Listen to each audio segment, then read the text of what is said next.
If someone had told Michael Bennett that his father would find one final way to control the family after his death, he would have laughed.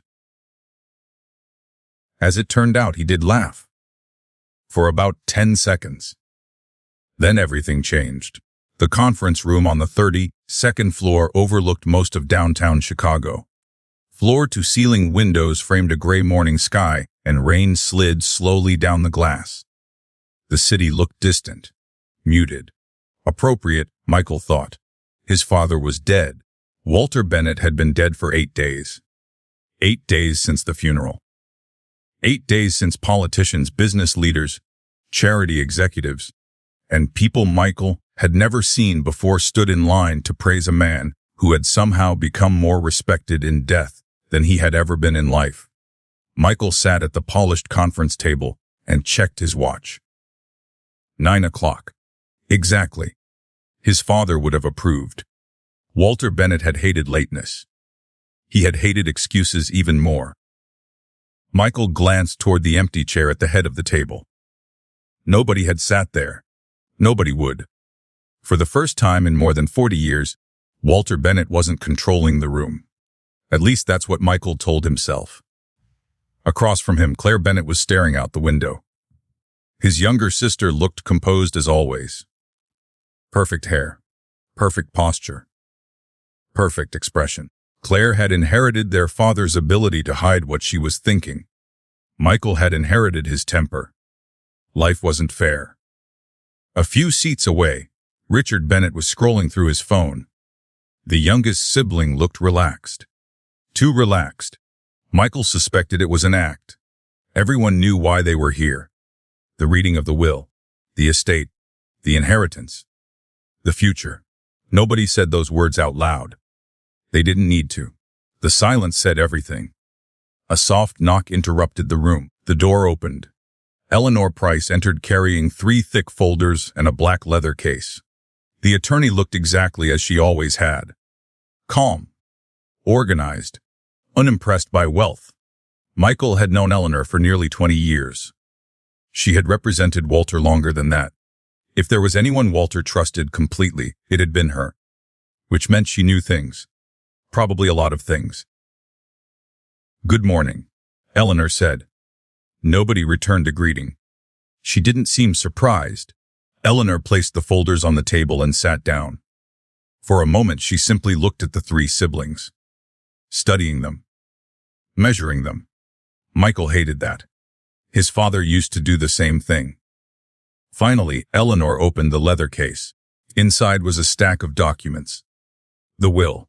The room suddenly felt smaller. Rain tapped against the windows. Nobody spoke. Eleanor adjusted her glasses. Before we begin, I want to remind everyone that Walter revised this will 6 months ago. Michael frowned. 6 months. That was news to him. Across the table, Claire sat up slightly. Richard lowered his phone. Interesting. Apparently he wasn't the only one hearing this for the first time. Eleanor continued. The document was reviewed by independent legal counsel, witnessed appropriately, and certified under state law. Michael exchanged a quick glance with Claire. Why was she emphasizing that? Almost as if she expected objections. The thought lingered. Then Eleanor began reading. The opening sections were predictable. Charitable donations, business directives, executive appointments, tax provisions. Boring, necessary, but boring. Michael endured it. Everyone did. An hour passed. Then another. The estate was enormous.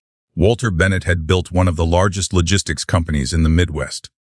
Warehouses, transportation networks, commercial properties, investments, cash reserves. The numbers became absurd. Michael knew the value. Everyone did. The estate was worth hundreds of millions. Enough to change lives. Enough to destroy them. Eventually, Eleanor reached the family allocations. Now everyone paid attention. Michael leaned forward. Claire folded her hands. Richard finally put away his phone. Eleanor read carefully. Properties were divided. Trusts established. Investments assigned. Everything seemed reasonable. Almost boringly reasonable. Then Michael noticed something. The numbers weren't final. The actual transfers weren't happening immediately. There were conditions. Not many. But enough to be annoying, he frowned. So when exactly does distribution occur? Eleanor looked up. Upon satisfaction of the conditions outlined in the final section. Michael felt irritation rising. What conditions? Eleanor didn't answer immediately. Instead, she turned several pages, then several more. Eventually, she arrived at the final page. The very last page. Something about her expression changed. Not concern. Not surprise. Something else. Seriousness. The room seemed to quiet around her. Even the rain felt distant. Eleanor looked directly at Michael. Then Claire. Then Richard. Finally, she began reading. No distribution of assets shall occur until the location and verification of a minor child identified as Noah have been completed. Silence. 3 seconds. 5 seconds. Michael blinked. What? Eleanor continued reading. All primary beneficiaries shall cooperate fully in locating said child. Failure to do so may result in forfeiture provisions outlined below. Michael stared. Claire frowned. Richard looked confused. Then Michael laughed. A short laugh. Disbelieving. Almost involuntary. What is this? Nobody answered. Richard started laughing too. Not loudly. Just enough. Claire shook her head. Who is Noah? Eleanor remained expressionless. Michael leaned back. For the first time all morning he felt relieved. This had to be a joke. Some strange final prank from Walter. The old man had always enjoyed making people uncomfortable. Apparently death hadn't stopped him. No, Richard said. Seriously. Claire rubbed her forehead. Is this some charity case? Michael laughed again. This is ridiculous. Eleanor didn't join them. She didn't smile. Didn't react. She simply waited. And that was the first warning. Michael noticed it. Something felt wrong. The attorney wasn't amused. Not even slightly. Eventually the laughter faded. Nobody spoke. Eleanor looked down at the page. Then back at the family. You should know, she said quietly, that your father spent considerable time drafting this section. The room became still. Michael's smile faded. What does that mean? It means he was serious. Nobody laughed now. Richard shifted in his chair. Claire's expression hardened. Michael felt a knot forming in his stomach. Noah. The name meant nothing. Absolutely nothing. And yet somehow it was standing between them and hundreds of millions of dollars. Eleanor continued. There is more. Of course there was. Walter Bennett never did anything halfway. Michael suddenly hated where this was going. Eleanor resumed reading. If Noah cannot be located, all distributions shall remain suspended pending court review. Richard sat upright. Pending what? Court review. How long does that take? It depends. Nickel felt irritation turning into anger. You're telling me we can't receive our inheritance because of some random child? Eleanor's eyes met his. He was not random to your father. That landed harder than expected. The room fell silent again. Claire spoke next. Who is he? I don't know. Michael stared. What do you mean you don't know?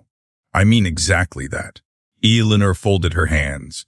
Your father never told me who Noah was. Nobody moved, nobody breathed. The answer somehow made everything worse. Walter had created a condition, attached it to a fortune, and never explained it. Classic Walter. Control from beyond the grave. Michael stood and walked toward the windows. Rain blurred the city below. His reflection stared back. Older than he remembered, more tired, more like his father. The thought annoyed him. Behind him, Claire spoke. When was this added? 6 months ago. After his surgery. Yes. Michael turned. There it is. Kalina looked at him. There what is? The surgery. Claire nodded slowly. Richard understood immediately.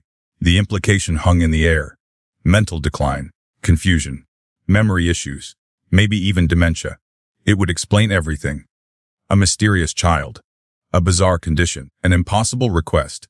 Michael almost felt relieved. Finally something made sense. Then Eleanor spoke. No. The word cut through the room. Firm. Absolute. No. New. Eleanor removed another document from her case. Medical evaluations, psychological assessments, legal certifications, stacks of them. He was evaluated repeatedly. To one by one, she placed them on the table. Every physician agreed. Another document. He was mentally competent. Another, fully aware. Another, legally sound. Michael felt his relief disappear. Every explanation vanished, one by one, leaving only questions. Claire stared at the paperwork. Richard looked pale. Nobody knew what to say. Finally, Eleanor closed the file. There is one final instruction. Michael almost groaned. Of course there was. Eleanor read from the page.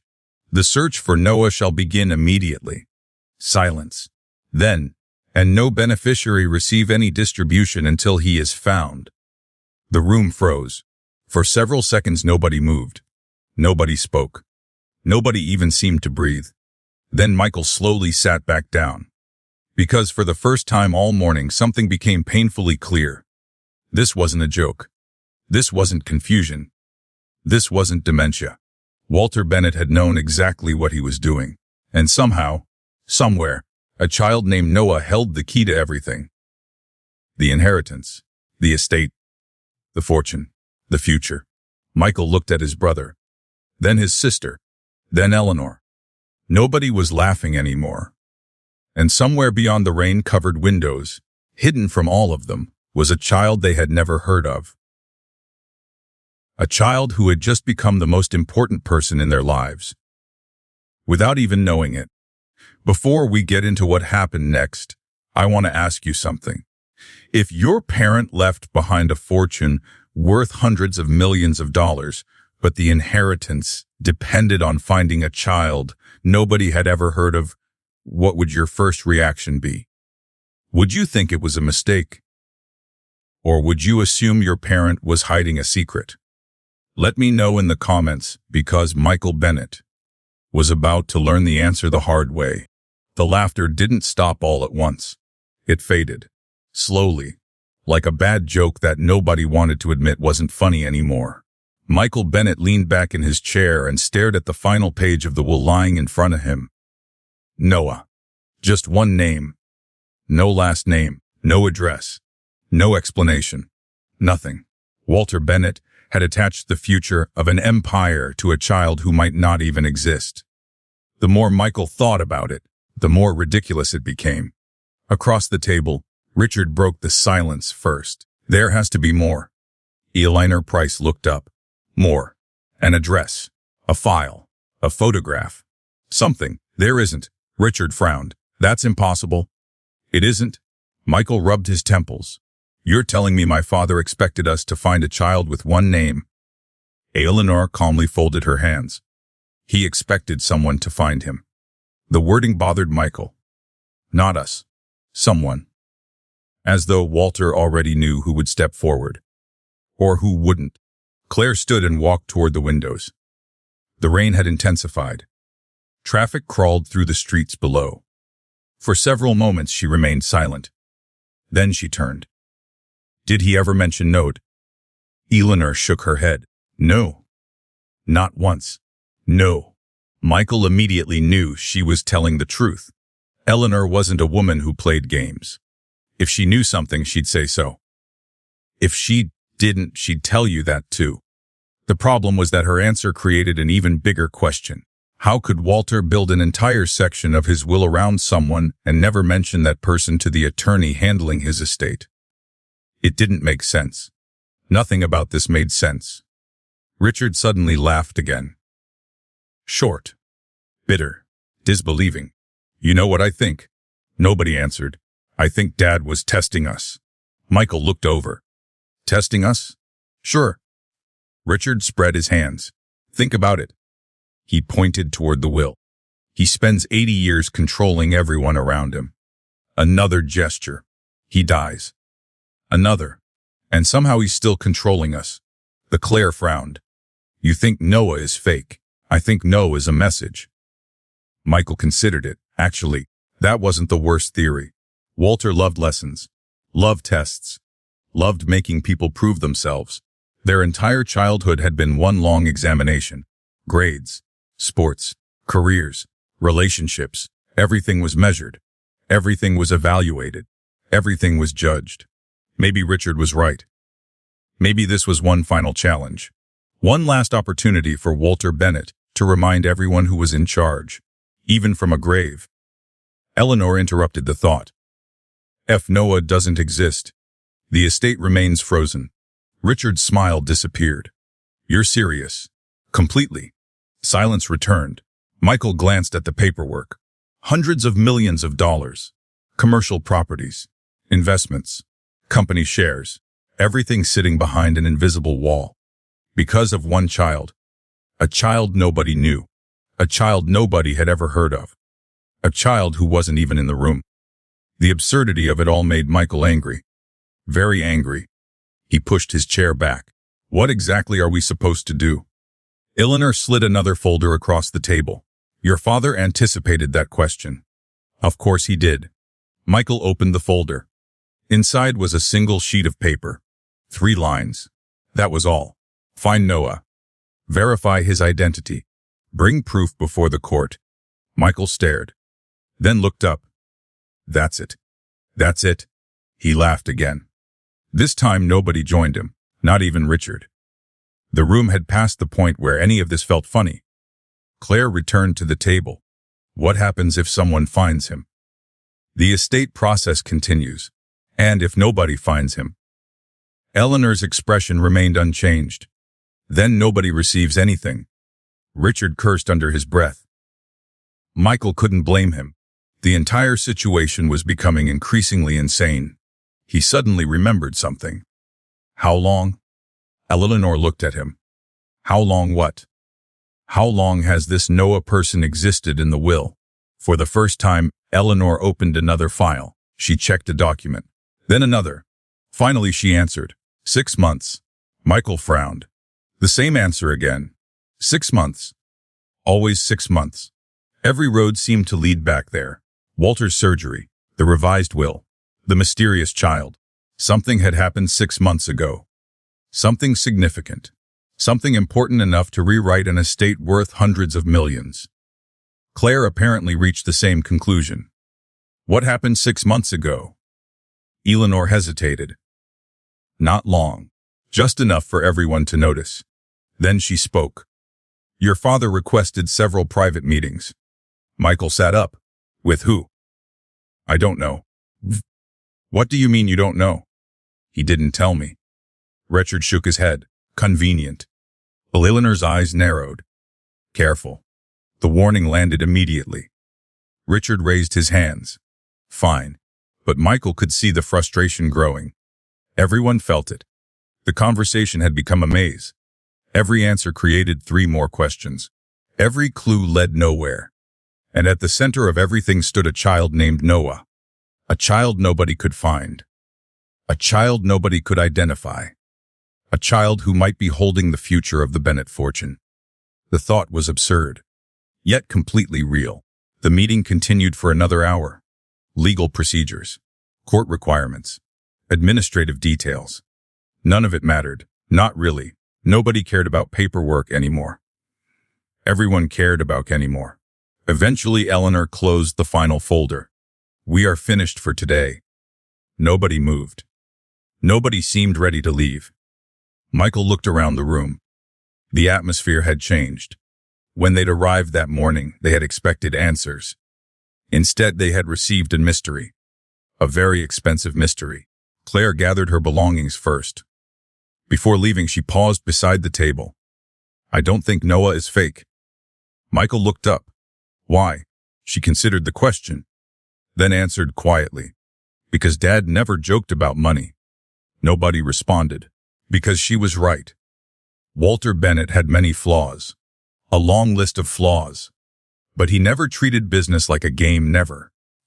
If Noah appeared in the will, there was a reason. The problem was figuring out what that reason was. Claire left. The door closed behind her. A few moments later, Richard stood as well. You know what bothers me? Michael sighed. What?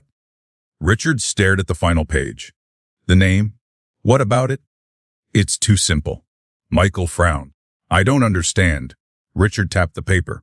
Just no. Nothing else. No surname. No birth date. No location. No clue. Almost as if Walter expected them to already know who he was. The observation hung in the room. Michael suddenly disliked it, because it felt possible. What if Noah wasn't hidden? What if they were the ones missing something? What if Walter had assumed the answer was obvious? The thought followed Michael all the way to the elevator. Outside, the rain continued. Cold. Steady. Relentless. The city moved around him. People hurried along sidewalks. Cars filled intersections. Life continued as normal. Yet nothing felt normal anymore. His father had been dead for 8 days, and somehow Walter Bennett had just created the biggest problem of Michael's life. A problem involving a child. A missing child. A child whose name now echoed endlessly inside his mind. No. By the time Michael reached his car, he had made a decision. He wasn't waiting. He wasn't trusting Claire. He wasn't trusting Richard. And he certainly wasn't trusting fate. Someone was going to find Noah. The only question was who would find him first. Because Michael Bennett had spent his entire life competing, and he had no intention of losing now. Not when hundreds of millions of dollars were at stake. Not when his father's final secret remained buried somewhere out there. Waiting to be discovered, Michael Bennett hadn't slept. Not really. He had spent most of the night staring at the ceiling of his penthouse apartment while rain hammered against the windows. Every time he closed his eyes, he saw the same thing. The final page. The name. Noah. One child. One impossible condition. One obstacle standing between him and an inheritance he'd assumed was already his. By 6 in the morning, he'd given up on sleep entirely. Coffee replaced rest. Anger replaced patience. And by 8 o'clock, he was sitting inside his office staring at a wall of windows overlooking downtown Chicago. Normally, the view helped him think. Today it did nothing. His phone buzzed. Claire. Michael considered ignoring it. Instead, he answered, "What? Good morning to you too." It isn't. A pause. Still angry. Michael laughed humorlessly. Our father buried a fortune behind a scavenger hunt. Claire ignored the comment. I found something. That got his attention. What? Nothing concrete. Then why call? Because I think we're asking the wrong question. Michael leaned back. What question should we be asking? Not who Noah is. Michael frowned. Then what? Claire's voice became quieter. We should be asking why Dad wanted him found. The line went silent. Michael hated when she did that. Because sometimes she was right. And he suspected she might be right now.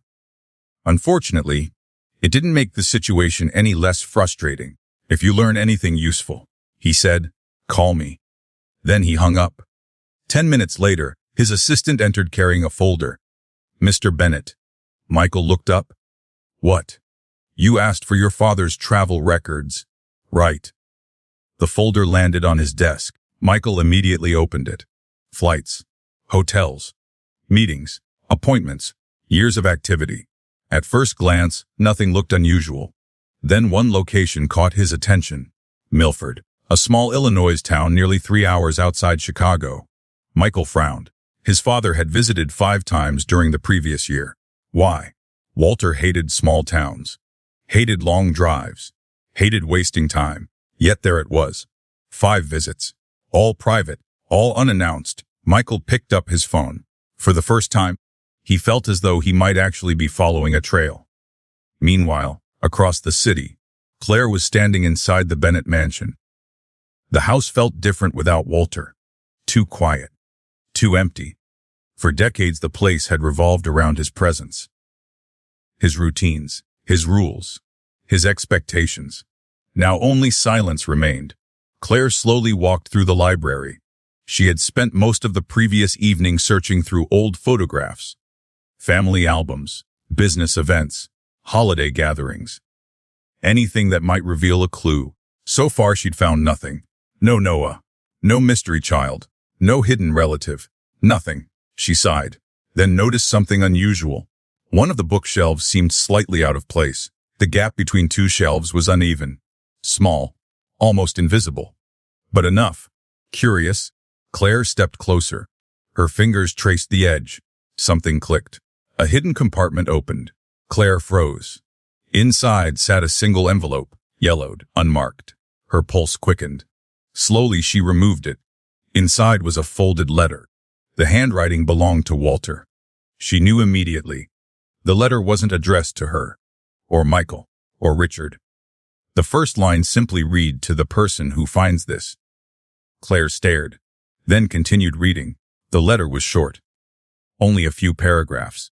Yet by the time she finished, her hands were shaking. Because Walter had written something impossible. Something that made no sense. Something she couldn't explain. "Noah deserves the truth." Claire read the sentence again. Then again. Noah deserves the truth. Nothing else. No explanation. No details. No names. Just one sentence. One clue. One more mystery. And suddenly Noah felt very real. Elsewhere, Richard Bennett sat in a luxury restaurant nursing his third coffee. He looked exhausted.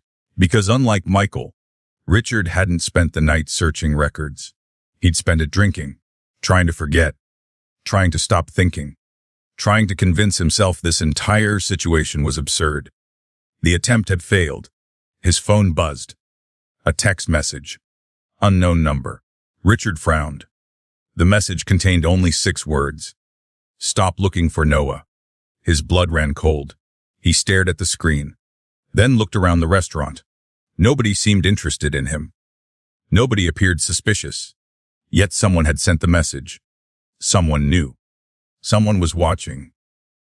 Richard suddenly wished he had never attended the will reading. For the first time, fear entered the equation.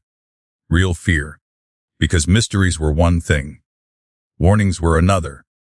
Back at Eleanor Price's office, a knock interrupted her work. "Come in." The door opened. Daniel Harper entered, tall, focused, carrying a notebook beneath one arm. Eleanor immediately stood. "Thank you for coming." Daniel nodded. "You said it was urgent." "It is." She handed him a copy of the will. Daniel skimmed several pages, then reached the final section. His eyebrows rose. "Interesting. That's one word for it." Daniel continued reading. Several moments later, he closed the document. "You want me to find Noah?" It wasn't a question. Eleanor nodded. "Yes." Daniel sat down. "What do we know?" "Almost nothing." "What do we know for certain?" Eleanor considered the question, then answered carefully. "Walter Bennett spent 6 months preparing this." Daniel nodded. "Meaning?" He expected resistance. Another nod. "What else?" "He was mentally competent." Daniel wrote that down. "And?" Eleanor hesitated, then spoke. "He was afraid." That caught Daniel's attention. "Afraid of what?" "I don't know." The room fell silent. Daniel studied her face. Eleanor wasn't guessing, she believed it. Which meant Walter Bennett had rewritten one of the largest estates in Illinois because of a child. A child connected to fear, secrets, and unfinished business. Daniel closed his notebook. "When do I start?" "Immediately." He stood. "Good." Eleanor watched him leave. For the first time since the will reading, she felt a small measure of relief. Because if anyone could find Noah, it was Daniel Harper. The problem was that finding Noah might not be the difficult part. Understanding why Walter wanted him found. That was another matter entirely. By late afternoon, Michael had reached Milford. The town looked exactly like he expected. Small, quiet, forgettable. The kind of place Walter Bennett would never visit voluntarily. Which made it interesting.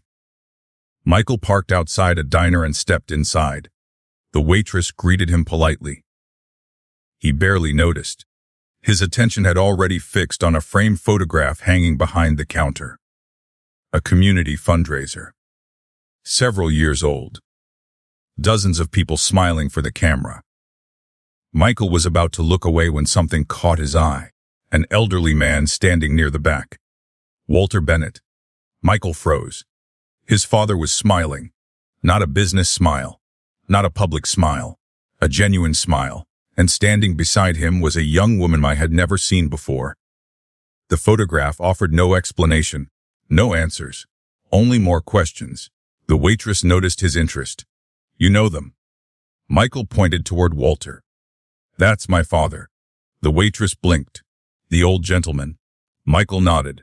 The woman looked surprised. "He used to come here?" Michael felt his pulse quicken. "What do you mean?"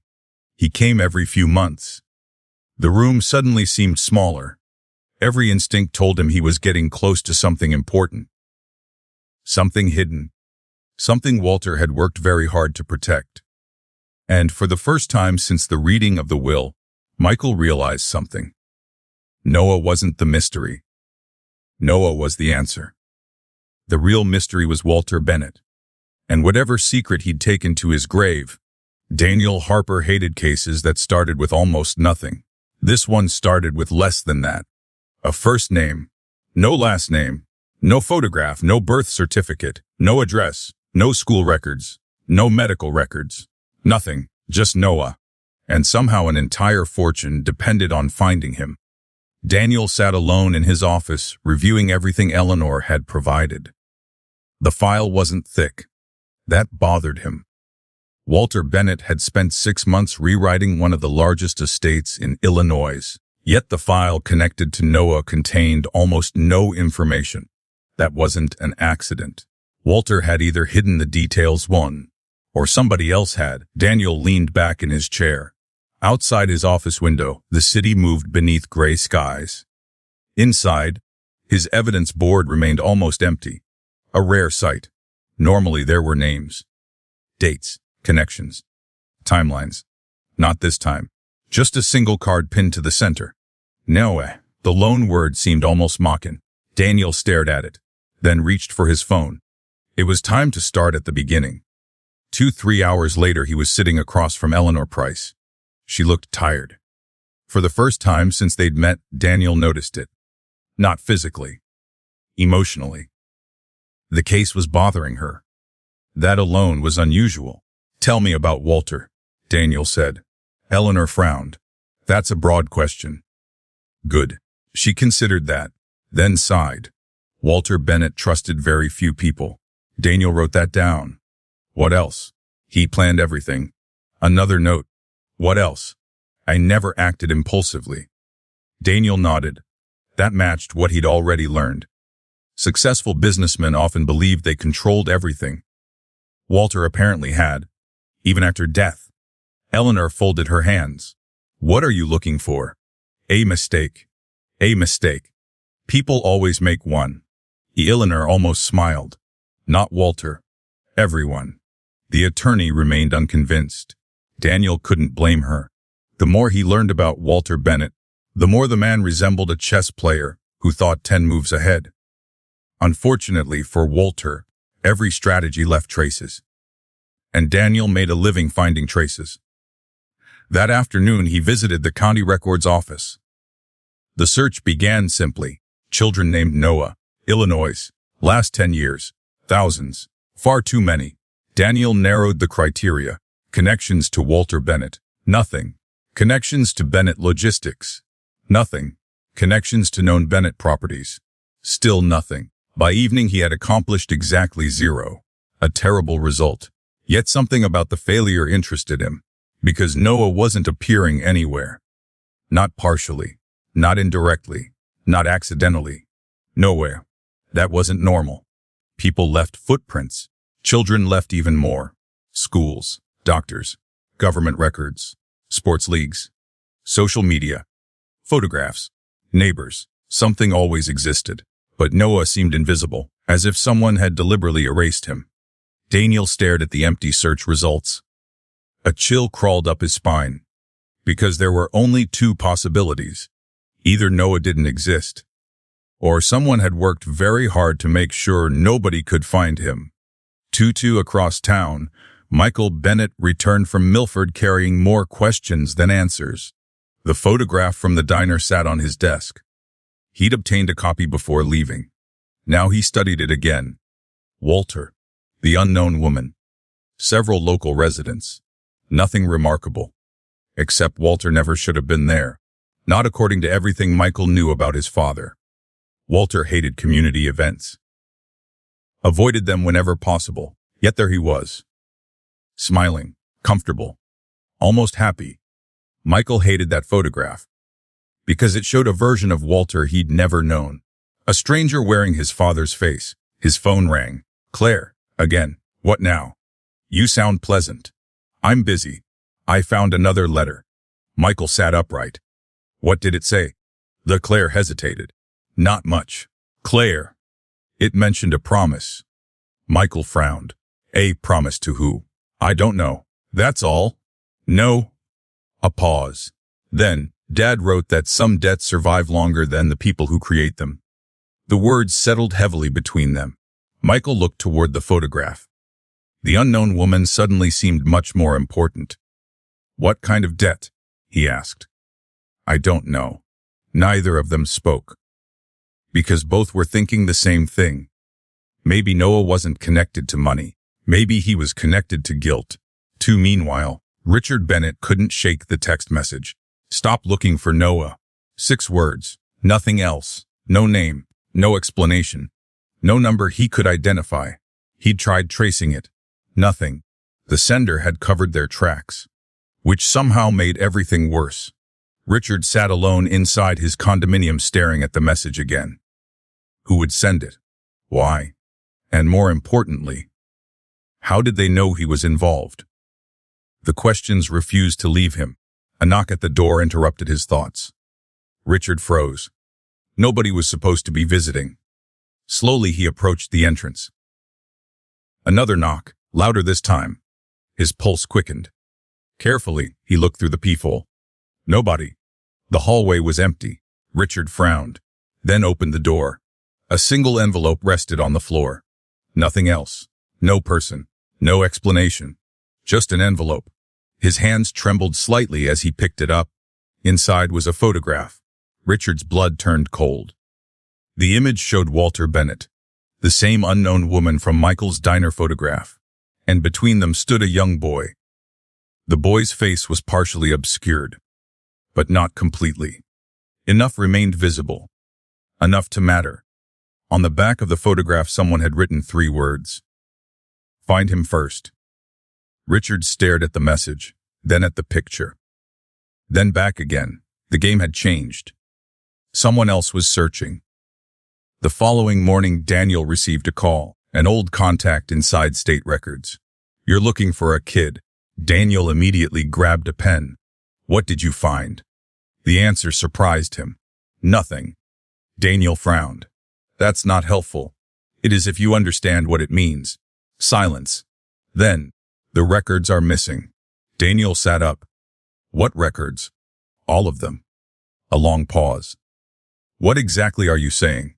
His contact lowered his voice. I'm saying somebody removed files. Daniel's expression hardened. Government files. Years ago. That got his attention.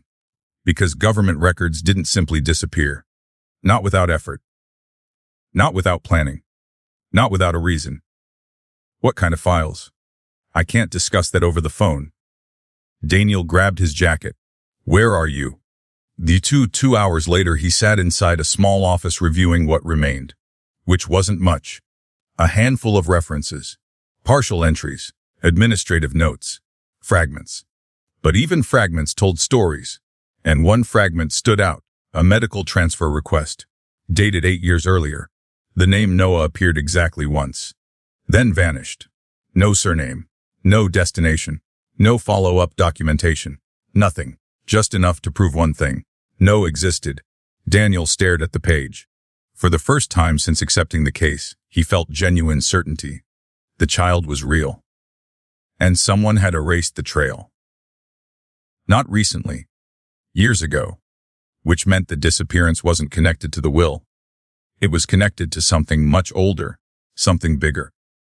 Something Walter Bennett had spent years trying to fix. Daniel folded the document carefully. Then slipped it into his case file. Outside, dark clouds gathered above the city. A storm was coming. And for the first time, Daniel suspected that finding Noah wouldn't solve the mystery. It would only expose it. Because somewhere in the past, a decision had been made. A decision powerful enough to erase a child from official records. A decision powerful enough to haunt Walter Bennett until the day he died. And now, little by little, that buried truth was beginning to surface. The call came just after sunrise. Eleanor Price had barely finished her first cup of coffee when her office phone rang. She almost ignored it. Almost. The previous few days had been a nonstop cycle of questions, demands, and frustrations from the Bennett family. Most of them wanted answers. Some wanted money. A few wanted both. Eleanor wanted neither. She wanted the truth. The phone rang again. She answered. Price. The voice on the other end belonged to Harold Simmons, Walter Bennett's longtime estate manager, a man who had worked for Walter for nearly 25 years, and a man who sounded unusually nervous. Eleanor, I found something. Her attention sharpened immediately. What kind of something? A safe. She frowned. A safe. Hidden behind a wall panel in Walter's study. Eleanor sat upright. Are you certain? I already verified it. What's inside? A pause. Then, you should see it yourself. 2 hours later, Eleanor stood inside the Bennett mansion. The study felt frozen in time. Everything remained exactly as Walter had left it. Books neatly organized. Desk spotless. Chair perfectly aligned. The room looked less like an office and more like a museum exhibit. Harold waited beside the bookshelf. An open panel revealed a steel safe hidden within the wall. Eleanor immediately understood why nobody had found it sooner. The craftsmanship was exceptional. Even standing 3 feet away, the compartment was nearly invisible. Walter had never done anything halfway. Harold stepped aside. The code worked. Eleanor raised an eyebrow. What code? The date Walter founded Bennett Logistics. Of course, she should have guessed. Walter loved symbolism. Eleanor approached the safe. Inside sat several folders, 3 envelopes, and a small wooden box. Nothing more. No stacks of cash. No hidden assets. No dramatic surprises. At least not immediately. Carefully, she removed the contents and placed them on Walter's desk. The first folder contained financial records. The second held legal correspondence. The third, Eleanor froze. Photographs. Dozens of them. Some recent. Some years old. Every image featured Walter, and almost every image included the same young woman. The woman from Michael's diner photograph. The woman nobody could identify. Eleanor slowly spread the pictures across the desk. The timeline became obvious. Walter had known her for years. Not months, years, maybe longer. The discovery sent a chill through her. Because Walter hadn't hidden a brief encounter. He'd hidden an entire relationship. 2. Meanwhile, Daniel Harper was studying the fragment of medical paperwork he'd recovered the previous day. The document refused to leave his thoughts. No existed. That much was no longer in doubt. But existence wasn't enough. He needed connections. Names, people, places, something, anything. His office door opened.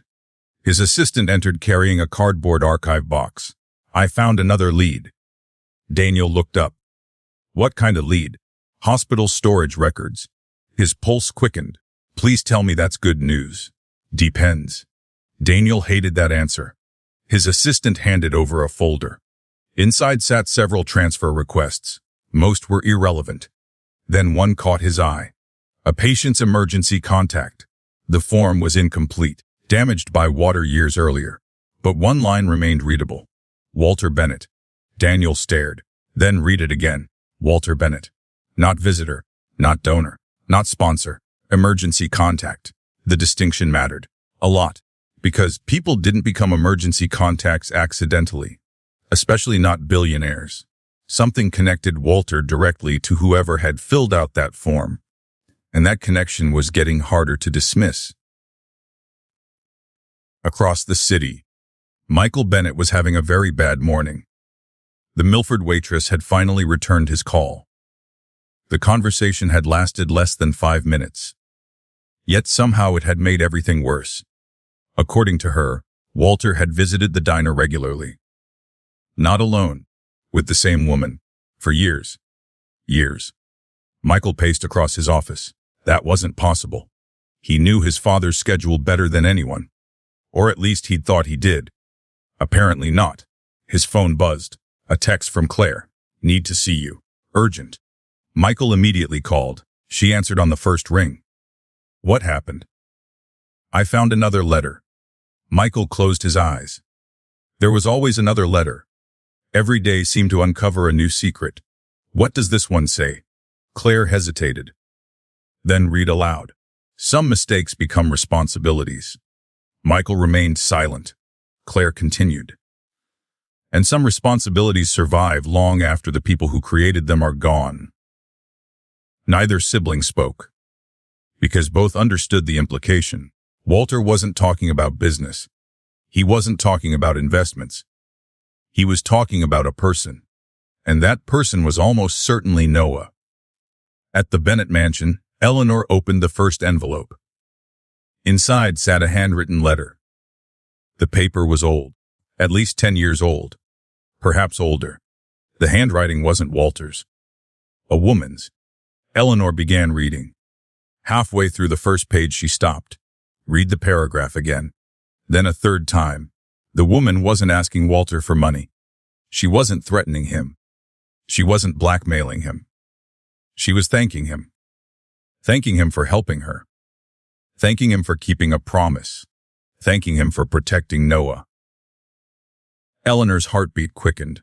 The name appeared 3 more times throughout the letter.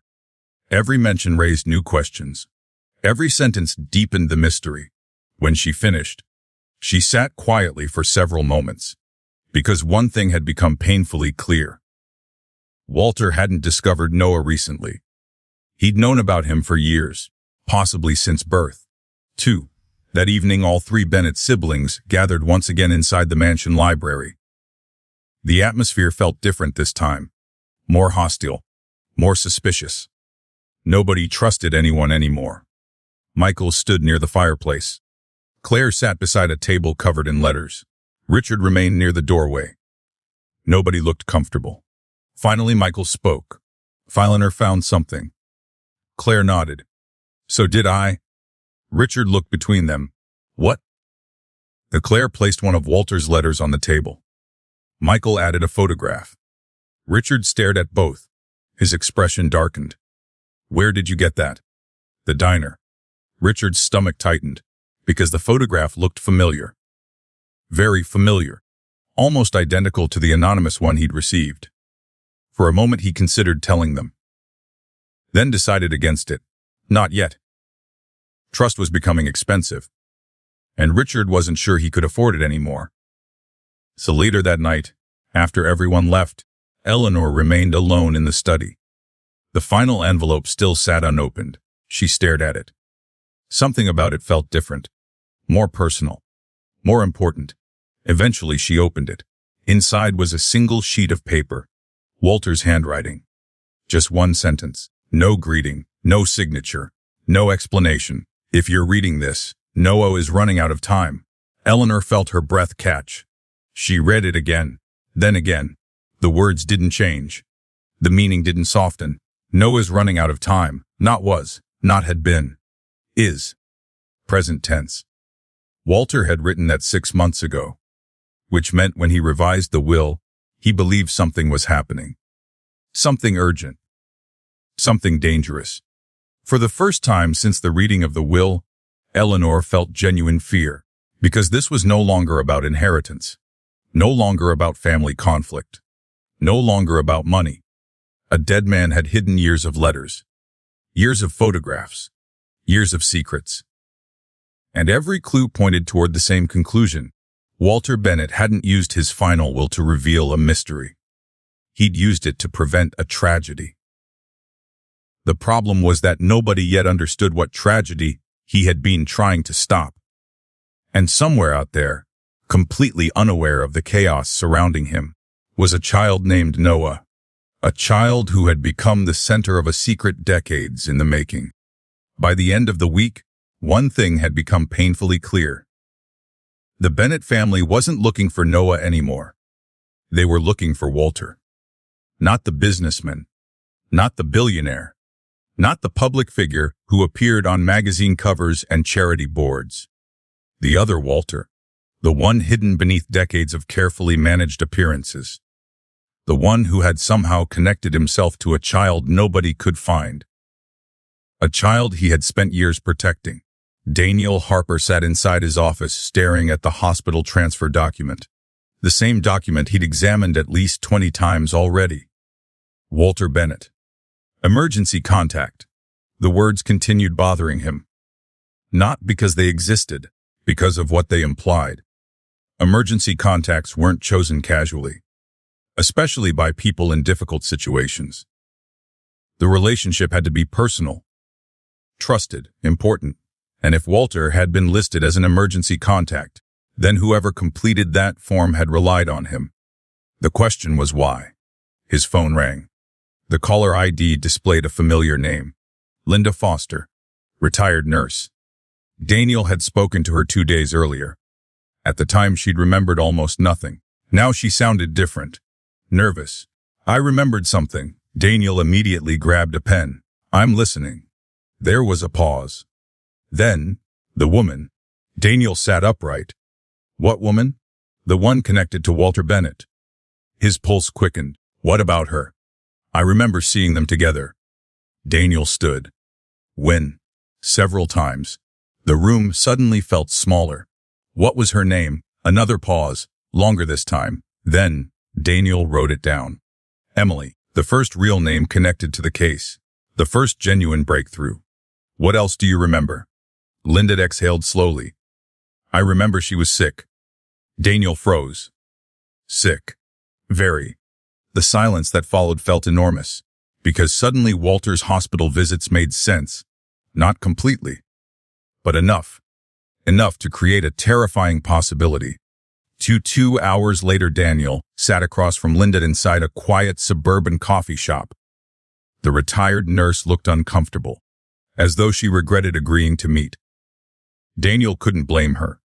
People often underestimated how much old memories could hurt, especially when they involved loss. Linda wrapped both hands around her coffee cup. She was young. Daniel nodded. Emily? Yes. What happened to her? Linda stared out the window. For several seconds she didn't answer. When she finally spoke, her voice sounded distant. She came to the hospital several times. Daniel remained silent, letting her continue. At first everyone thought she'd recover. His stomach tightened. Then came the sentence he'd been expecting. The one he didn't want to hear. But she didn't. The coffee shop suddenly seemed very quiet. Daniel lowered his pen. When did she die? Linda looked down. About 8 years ago. The answer hit harder than expected. 8 years. Exactly the period where Noah's records seemed to disappear. Daniel felt the pieces beginning to move.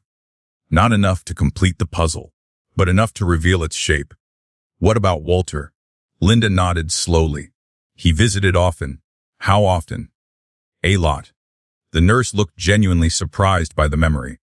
More than family members visit most patients. Daniel wrote that down, then asked the question that mattered.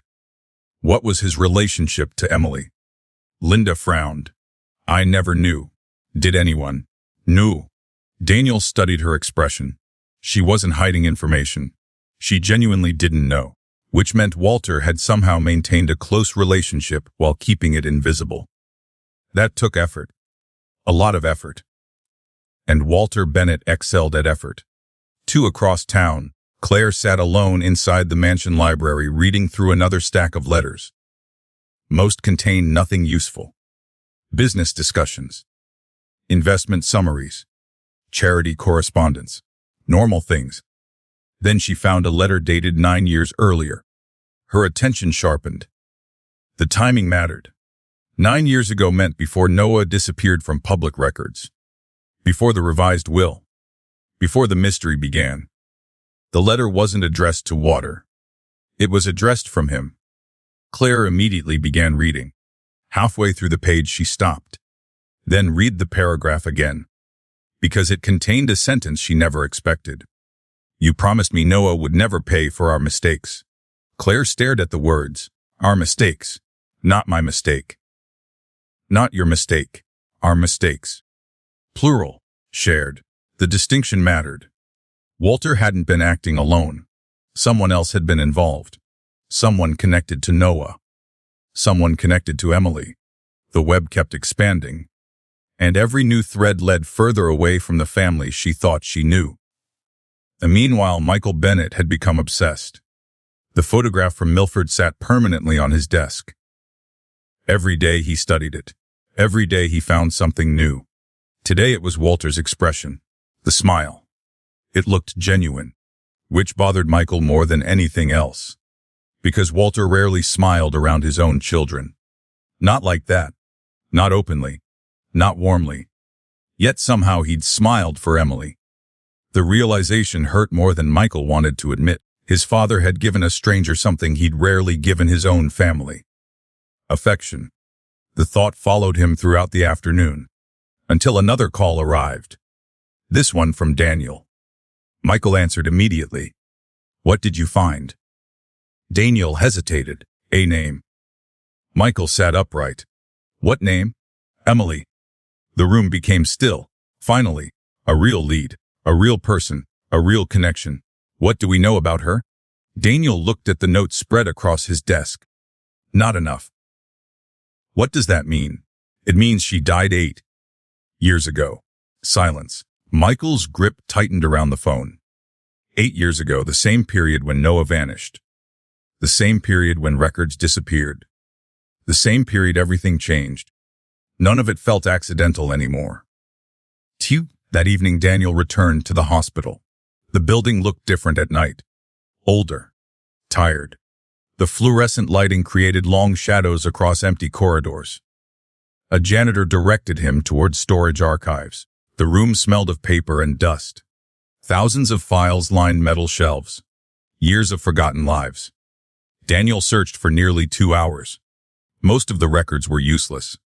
Then he found it. A visitor log. Dated 8 years earlier. His pulse quickened. Slowly he turned the pages. Name after name. Date after date. Then, Walter Bennett. The entry appeared repeatedly. Week after week. Month after month. The visits continued until the very end. Daniel stared at the pages, because one fact had become impossible to ignore. Walter hadn't occasionally checked on Emily. He'd practically lived at the hospital. Whatever existed between them, it had been important. Very important. Then Daniel noticed something else. The final entry. Walter Bennett. 3 days after Emily's death. Daniel frowned. Most people visited before someone died. Not afterward. He examined the record again. The date remained the same. 3 days later. Why? What reason could Walter possibly have for returning after Emily was gone? The question nagged at him all the way back to his office. And around midnight, staring at the visitor log beneath a desk lamp, he finally realized something. Walter hadn't returned for Emily. He'd returned for someone else. Someone still alive. Someone still in the hospital. Someone who suddenly had nobody left. Daniel slowly leaned back in his chair. The realization sent a chill through him, because for the first time, he could almost see the missing piece.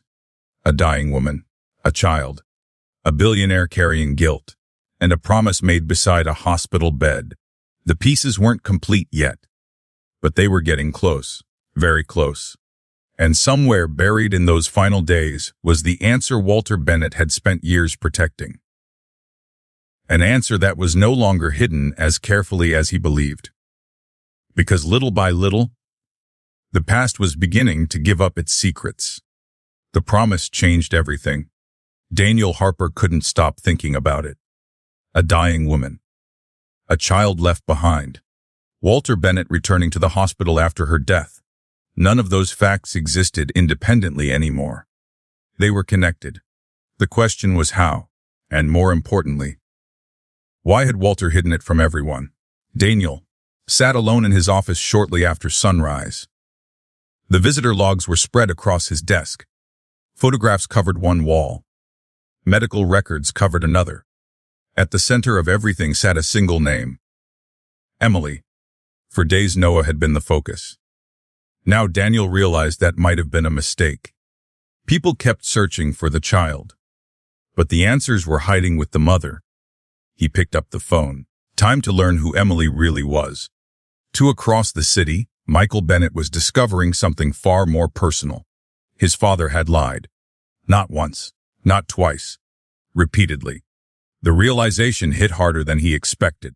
Michael sat inside the Bennett corporate headquarters reviewing decades of travel records.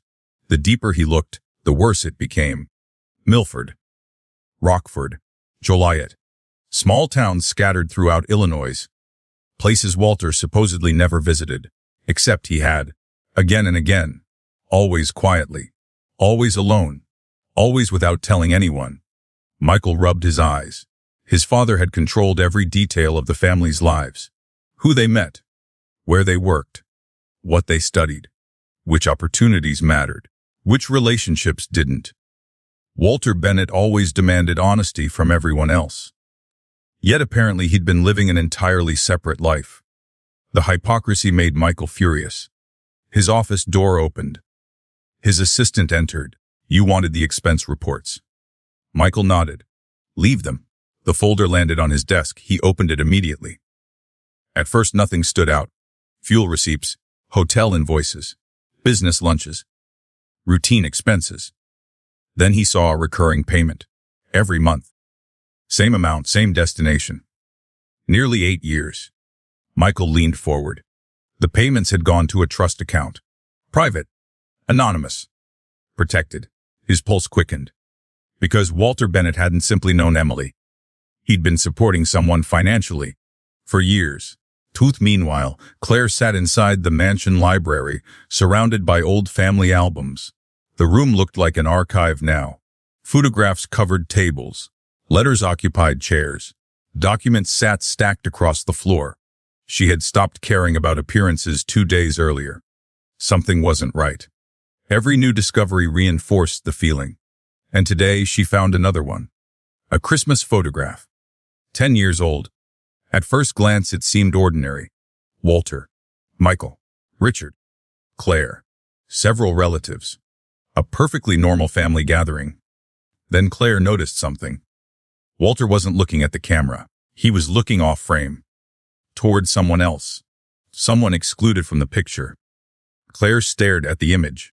Then began sorting through photographs taken that same day. Eventually she found another angle. And her breath caught. A woman stood near the edge of the room. Partially hidden. Almost cropped out. Emily. Claire immediately recognized her from the photographs Eleanor discovered. For several seconds she simply stared. Because this changed everything. Emily hadn't been part of some secret life hidden in another town. She had been inside the Bennett mansion, inside their home, close enough to appear in family photographs. Yet somehow nobody remembered her. Or, perhaps, nobody had noticed her. The possibility disturbed Claire. Because it suggested Emily hadn't been a stranger. She'd been deliberately overlooked. Richard Bennett was having the opposite problem. He couldn't overlook anything anymore. The photograph delivered to his apartment remained on his kitchen counter. He'd examined it hundreds of times. The boy's face remained partially obscured, just enough visible to raise questions. Not enough visible to provide answers. The anonymous warning haunted him. Find him first. The message implied competition. Others were searching. Others knew about Noah. And, if that was true, the Bennett family wasn't the only group interested in finding him. Richard hated that possibility. Because it meant the situation was growing larger. More dangerous. More unpredictable. His phone rang. An unfamiliar number. He hesitated before answering. Hello. No response. Only breathing. Then a voice. Low, calm, controlled. Stop asking questions. Richard froze. The line disconnected, just like that. No explanation. No threat, nothing. Yet somehow it felt worse. Because whoever called wasn't trying to scare him. They were warning him. And people usually issued warnings for a reason. 2 years later, that afternoon, Daniel finally found Emily's full name. Emily Carter, age 26 at death. Former elementary school teacher. No criminal history. No financial scandals. No major public records. Ordinary. Completely ordinary. Daniel stared at the file. The information made no sense. Ordinary people didn't attract the attention of billionaires. Ordinary people didn't trigger estate clauses worth hundreds of millions. Ordinary people didn't disappear into mysteries. Yet Emily Carter somehow had. Daniel continued reading. Then another detail emerged. His pulse quickened. Emergency contact. Walter Bennett. The same entry. Repeated across multiple records, hospital admissions, treatment updates, consent authorizations. Walter appeared everywhere. Far more than expected. Far more than normal. Daniel leaned back. Whatever existed between Walter and Emily, it wasn't casual. It wasn't temporary. It wasn't distant. They had been deeply connected. The question remained whether that connection involved Noah, or whether Noah was the consequence of something else entirely. That evening, Eleanor Price called all 3 Bennett siblings back to the mansion. Nobody sounded happy about it, which meant it was probably important. By 7 o'clock, everyone sat around the library table. The atmosphere felt noticeably different from the first reading. Less grief. More suspicion. Michael arrived carrying financial documents. Claire brought photographs. Richard brought silence. Eleanor stood at the head of the table. For several moments she studied the room. Then she spoke. I found something. Nobody interrupted. Eleanor placed several photographs on the table. Michael immediately recognized Emily. Claire did too. Richard's expression tightened. The room became silent. Finally, Michael spoke. How many photographs are there? Hundreds. Nobody liked that answer. Eleanor continued. Some span nearly 10 years. Claire looked stunned. 10 years. Eleanor nodded. At least. The realization settled over the room. Walter hadn't briefly crossed paths with Emily. He'd known her for nearly a decade. Maybe longer. Michael felt anger rising again. Why didn't he tell us? Nobody answered. Because nobody knew. Claire looked toward the photographs. Then toward Eleanor. Was she family? The question lingered. Heavy. Dangerous. Possible. Eleanor chose her words carefully. I don't know. Michael almost laughed. That answer had become the theme of the entire investigation. Nobody knew anything. Yet somehow everyone kept discovering more secrets. It was exhausting and terrifying, because each discovery shattered another piece of the life they'd believed was real. Too much later, after everyone left, Eleanor remained alone in the library. One photograph sat separate from the others. She picked it up. Walter, Emily, a small playground. Summer afternoon. Nothing remarkable. Except for one detail. Walter wasn't looking at Emily. He was looking beyond her, toward someone outside the frame. Someone the camera hadn't captured. Eleanor stared at the image. A strange feeling settled over her. An instinct. The kind lawyers learn to trust. She flipped the photograph over. On the back, written in Walter's handwriting, were 4 words. The day everything changed. Eleanor felt a chill run through her. Because Walter hadn't labeled business deals. He hadn't labeled investments. He hadn't labeled achievements. Yet he'd labeled this photograph. The day everything changed. And suddenly she knew. Whatever happened at that playground was the beginning. The beginning of Noah. The beginning of Emily. The beginning of the secret that eventually found its way into the will. A secret powerful enough to divide a family. Powerful enough to control an empire. And powerful enough to follow Walter Bennett all the way to his grave. For the first time since Walter Bennett's death, Daniel Harper felt like someone was watching him. Not literally. Not yet. But the feeling lingered. The case had changed. Up until now, he'd been chasing secrets buried in the past. Now the past seemed to be pushing back. Daniel sat inside his office reviewing the latest evidence. Emily Carter. Walter Bennett. The hospital records. The photographs, the letters, the hidden safe, the puzzle pieces were finally beginning to connect, which was exactly why he became nervous. Because mysteries became dangerous when they stopped being mysteries. Someone had hidden Noah for years. Someone had erased records. Someone had removed trails. And now someone knew the search had restarted. Daniel stared at the evidence board. A single question sat at the center of everything. Who benefits if Noah stays hidden? The answer wasn't difficult. Anyone standing to lose money. Which meant the list of suspects was surprisingly short. Across the city, Michael Bennett was discovering something equally unsettling. The trust account he'd uncovered the previous day contained more information than he originally realized. A lot more. His financial investigator had spent the night digging through records. The results arrived shortly after noon. Michael sat alone in his office as the report loaded onto his screen. His pulse quickened. Monthly payments. 8 years. Always on time. Always identical amounts. The recipient remained hidden behind legal protections, but the destination city appeared repeatedly. Milford. Again. Everything led back to Milford. The diner. Emily. Walter's visits. Now this. Michael leaned back. For years his father had been secretly sending money to someone in that town. Not charity. Not business. Personal support. The realization irritated him more than it should have. Because Walter had never hidden money from the company. Never hidden money from investors. Yet he'd hidden it from his own children. His phone buzzed. Claire. What now? I found something. Michael sighed. So did I. There was a pause. Then Claire spoke. Meet me at the mansion. What is it?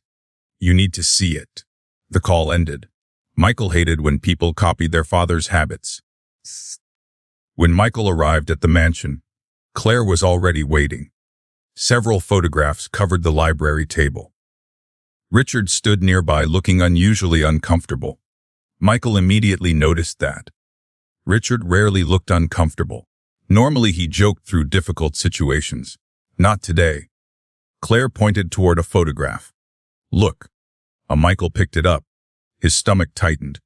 The image showed Walter standing beside Emily outside a small house. Nothing unusual there. Then he noticed the date. 9 years earlier. 9 years. The same timeline again. Everything connected to Noah seemed to begin around the same period. Richard folded his arms. You notice anything else? Michael frowned, then saw it. A child's bicycle. Partially visible near the porch. Tiny. Easy to miss. But impossible to ignore once spotted. The room fell silent. Because nobody needed to say it. The implication was obvious. A child had been present. A child connected to Emily. A child connected to Walter. A child who might be Noah. That evening, Daniel received an unexpected visitor. His office door opened. A man entered. Mid-50s. Expensive suit. Professional appearance. Daniel had never seen him before. The stranger smiled politely. Too politely. Mr. Harper. Daniel remained seated. Depends who's asking. The man chuckled. My name isn't important. A bad start. Daniel already disliked him. What do you want? The man approached the desk. Slowly, calmly, confidently. Then he placed a business card on the surface. Blank. No name, no company. Nothing. Daniel stared at it, then looked up. What is this? The man's smile never changed. Friendly advice. Daniel leaned back. I didn't ask for any. Nevertheless. The stranger glanced toward the evidence board. His eyes lingered briefly on Noah's name, then returned to Daniel. Some stories are better left alone. The room became very quiet. Daniel didn't move. Neither did the visitor. Several seconds passed. Then Daniel spoke. Is that a threat? The man considered the question. No. A pause. Then, a warning. Daniel's expression hardened. The visitor smiled one final time, then walked out. Just like that. No explanation. No confrontation. Nothing. Only a warning. Daniel watched the door close. For several moments he remained motionless. Then he stood, crossed the room, and locked the office. Because someone had just confirmed his biggest suspicion. The search for Noah mattered. A lot. Later that night, Richard Bennett couldn't sleep. Again. The anonymous phone call still haunted him. The photograph haunted him. The warning haunted him. Everything haunted him. Around midnight he walked into the kitchen. The city lights shimmered beyond the windows. Normally the view relaxed him. Tonight it didn't. A sudden notification appeared on his phone. New email. No sender. No subject line. Richard hesitated, then opened it. Attached was a photograph. His blood froze. The image showed Daniel Harper leaving his office earlier that evening. Taken from across the street. Without his knowledge. Without his consent. Someone had been watching Daniel. At the bottom of the email sat a single sentence. "You're not the only one searching." Richard stared at the screen.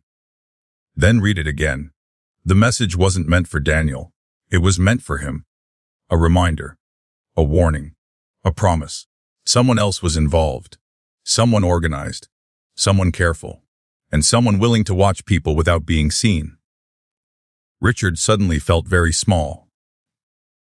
The following morning, Daniel met Eleanor for breakfast. The attorney immediately noticed something was wrong. "You look terrible." Daniel nodded. "I was threatened." Would Eleanor nearly dropped her coffee. "What?" Daniel explained everything. The visitor. The warning. The business card. The conversation. By the time he finished, Eleanor looked deeply concerned. "Do you think they're serious?" Daniel laughed. "They showed up in person." A fair point. Neither spoke for a moment. Finally, Eleanor asked the question neither wanted to consider. "Do you think it's one of the Bennetts?" Daniel thought about it. Michael wanted answers. Claire wanted truth. Richard wanted survival. None of them felt right. No. Eleanor seemed relieved. "So who?" Daniel stared through the diner window. People hurried past outside, completely unaware of the secrets unfolding around them. Then he answered. "Someone connected to the past." "The past?" Daniel nodded. "Not the inheritance." His gaze hardened. "Emily." Q. Later that afternoon, another breakthrough arrived. One of Daniel's contacts located a property record. A small house. Milford, Illinois. Owned by Emily Carter 9 years earlier. Daniel immediately drove there. The house still stood. A modest white home on a quiet street. Nothing remarkable. Nothing suspicious. Yet as Daniel stepped onto the sidewalk, something caught his attention. A neighbor across the street. An elderly woman watering flowers. Watching him. Daniel approached. The woman smiled politely. "Can I help you? I'm looking into the history of this house." The woman's expression changed instantly. Recognition. Memory. Something. Daniel saw it immediately. "You knew Emily?" The woman nodded. "Of course." His pulse quickened. "What can you tell me about her?" The elderly woman looked toward the house. Then smiled sadly. "She was a wonderful mother." Daniel froze. A wonderful mother. Not woman, not teacher. Mother. The word echoed in his mind. Because for the first time, someone had confirmed what everyone suspected. Emily hadn't just known a child. She had raised one. And suddenly Noah felt closer than ever. Closer than the truth. Closer than the inheritance. Closer than Walter Bennett's final secret. Yet Daniel couldn't shake the feeling that the closer they got, the more dangerous everything would become. Because somebody clearly wanted Noah to remain hidden. And desperate people rarely stayed patient for long. The old woman regretted speaking the moment the words left her mouth. A wonderful mother. Daniel Harper saw it immediately. The hesitation. The caution. The realization that she had said more than she intended. He remained calm. Pushing too hard now would be a mistake. People shared secrets when they felt safe. Not when they felt cornered. The elderly woman glanced toward Emily's old house. Then toward Daniel. "You knew her well?" he asked. She nodded slowly. "Most people on this street did." Daniel looked back at the house. What happened to her? The woman's expression softened. Life happened. Not exactly helpful, but not entirely useless either. What about the child? The question landed. Daniel watched her carefully. The reaction was immediate. Fear, not panic. Fear, small, subtle, but unmistakable. What child? She asked. Daniel knew better. The answer came too quickly, too rehearsed. He smiled politely. Emily's son. The woman stared at him. Several seconds passed. Then she sighed. A tired sigh. The kind people make when they're carrying memories they never wanted. People should leave that boy alone. Daniel's pulse quickened. Boy, not child. Not rumor. Not possibility. Boy real. Confirmed. Why? Daniel asked. The woman shook her head. I've already said too much. And just like that, the conversation ended. No matter what Daniel tried afterward, she refused to say another word. But it didn't matter, because she'd already given him something valuable. Confirmation. Emily had a son, and people were still protecting him. Even now. Even after all these years. Back in Chicago, Eleanor Price was finally opening the last folder recovered from Walter's hidden safe. She had saved it for last. Partly because of work. Partly because of instinct. The folder looked older than the others. Worn. Handled frequently. Important. Inside were newspaper clippings, financial records, legal correspondence, and one photograph. Eleanor picked up the photograph first. Two young men stood in front of a warehouse. One was Walter, 30 years younger, confident, ambitious. The other man was unfamiliar, dark hair, friendly smile, similar age. The two looked inseparable, business partners, friends, brothers in everything except blood. Written on the back were two names, Walter Bennett, Thomas Carter. Eleanor froze. Carter. The same surname, Emily Carter. For several moments she simply stared. Then she reached for the documents. Her heartbeat quickened. Because suddenly the mystery wasn't expanding anymore. It was narrowing. Rapidly. 3 hours later she called Daniel. You need to come here. Daniel recognized the tone immediately. What happened? I found the beginning. An hour later Daniel sat across from Eleanor inside her office. The photograph lay between them. Daniel picked it up, studied it, then looked at her. Thomas Carter. Eleanor nodded. Emily Carter. Daniel finished the thought. Neither needed to explain. The connection was obvious. Family. The question was how close. Father, uncle, brother, something important. Eleanor opened a newspaper clipping. The headline was nearly 30 years old. Local transport campagne expands operations. The article featured Walter Bennett and Thomas Carter. Business partners. Co-founders. Equal ownership.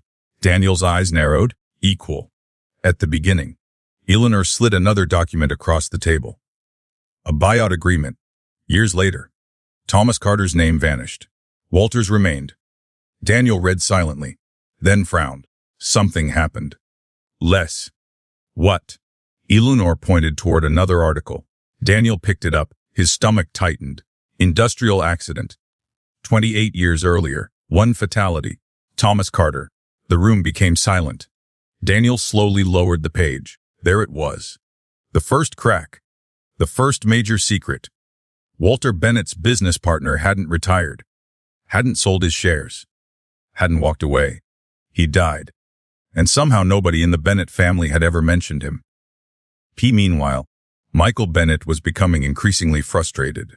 The investigation was moving too slowly. Everyone kept finding clues. Nobody found Noah. The distinction mattered, because clues didn't unlock inheritances. Children did. His office phone rang. Private number. Michael answered immediately. Hello. No response. Then a voice. Distorted. Artificial. You should stop looking. Michael froze. The line remained silent. Then, some secrets cost more than money. The call disconnected. Michael stared at the phone. His jaw tightened. Now it was happening to him too. Richard received warnings. Daniel received warnings.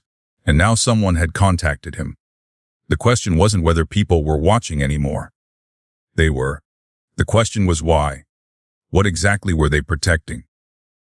That evening, Claire received an unexpected visitor. Harold Simmons. Walter's longtime estate manager. The elderly man looked exhausted, older than usual. As though carrying something heavy, Claire invited him inside. Neither bothered with small talk. Harold handed her a sealed envelope. "What is this?" "I was told to give it to you." Claire frowned. "By who?" Harold's expression darkened. "Your father." The room became silent. "When?" 2 years ago." Claire stared. 2 years. Harold nodded. "He said if certain events ever happened, you should receive it." Her pulse quickened. What events? The search for Noah. The words seemed impossible. Walter had been planning for this. Years before his death. Years before the will. Years before anyone knew the name Noah. Claire carefully opened the envelope. Inside sat a handwritten note. Only one paragraph. Only one. Yet it changed everything. "If you're reading this, the truth has finally begun catching up to me." Claire felt her breath catch. She continued reading. Thomas deserved better. The room became still. Thomas. The same name Daniel and Eleanor had just discovered. The same name connected to Emily. The same name connected to Walter's past. By the time she reached the final sentence, her hands were shaking. Because Walter had written something she'd never expected. "I spent 30 years trying to fix what happened. 30 years. Not months. Not years. 30 years. Whatever happened between Walter Bennett and Thomas Carter, it was the true origin of everything. Noah, Emily, the hidden payments, the hospital visits, the rewritten will, all of it. Too near midnight, Daniel sat alone in his office reviewing every piece of evidence collected so far. Photographs, letters, contracts, medical records, visitor logs, newspaper clippings. For hours he studied them, searching, comparing, connecting. Then suddenly he saw it. Not a clue, a pattern. Thomas Carter died 28 years ago. Emily appeared roughly 10 years ago. Noah appeared 8 years ago. The timeline contained a gap, a massive gap. Nearly 20 years. 20 years of missing history. 20 years nobody understood. 20 years Walter Bennett had somehow buried. Daniel leaned back slowly, because he finally understood the real challenge. Finding Noah wasn't the hard part. The hard part was uncovering what happened during those 20 missing years. Whatever existed inside that gap. Whatever Walter had spent decades hiding. That was the answer. And judging by the warnings, threats and fear surrounding the case, someone was willing to do almost anything to keep it buried. The question was whether they were already too late. For nearly a week, every road led back to the same place. Milford. The small town refused to let go of the investigation. Every new clue seemed connected to it. Emily lived there. Walter visited there. The trust payments went there. And now Daniel Harper was beginning to suspect something even more important. Noah had been there too. Maybe for years. Daniel parked across from Emily's old house shortly after sunrise. The street looked peaceful. Ordinary. The kind of neighborhood where people waved at each other from front porches. The kind of neighborhood where secrets should have been impossible. Yet somehow one of the biggest secrets in Illinois had remained hidden here for nearly a decade. He stepped from the car. The elderly neighbor from 2 days earlier was already outside, watering flowers. Watching him, Daniel approached slowly. This time she didn't seem surprised, almost as if she'd expected him to return. "Morning." The woman nodded. "You're persistent." Daniel smiled. "Occupational hazard." The woman laughed softly. Then her expression faded. Neither spoke for several seconds. Finally, Daniel asked the question he'd come to ask. "Who protected Noah?" The watering can stopped moving. Not much, just enough. Enough to confirm he'd hit the right nerve. The woman stared toward Emily's old house. Then sighed, a tired sigh. The kind that carried years of memories. She did. Daniel frowned. "Emily." The woman shook her head. "No." For the first time since arriving in Milford, Daniel felt genuinely close to an answer. "Then who?" The woman looked directly at him. "Martha Green." Wushushu. An hour later, Daniel sat in his car reviewing public records. Martha Green, 70, 3 years old, retired school librarian, widowed, lifelong Milford resident, no criminal history, no financial issues, no obvious connection to Walter Bennett.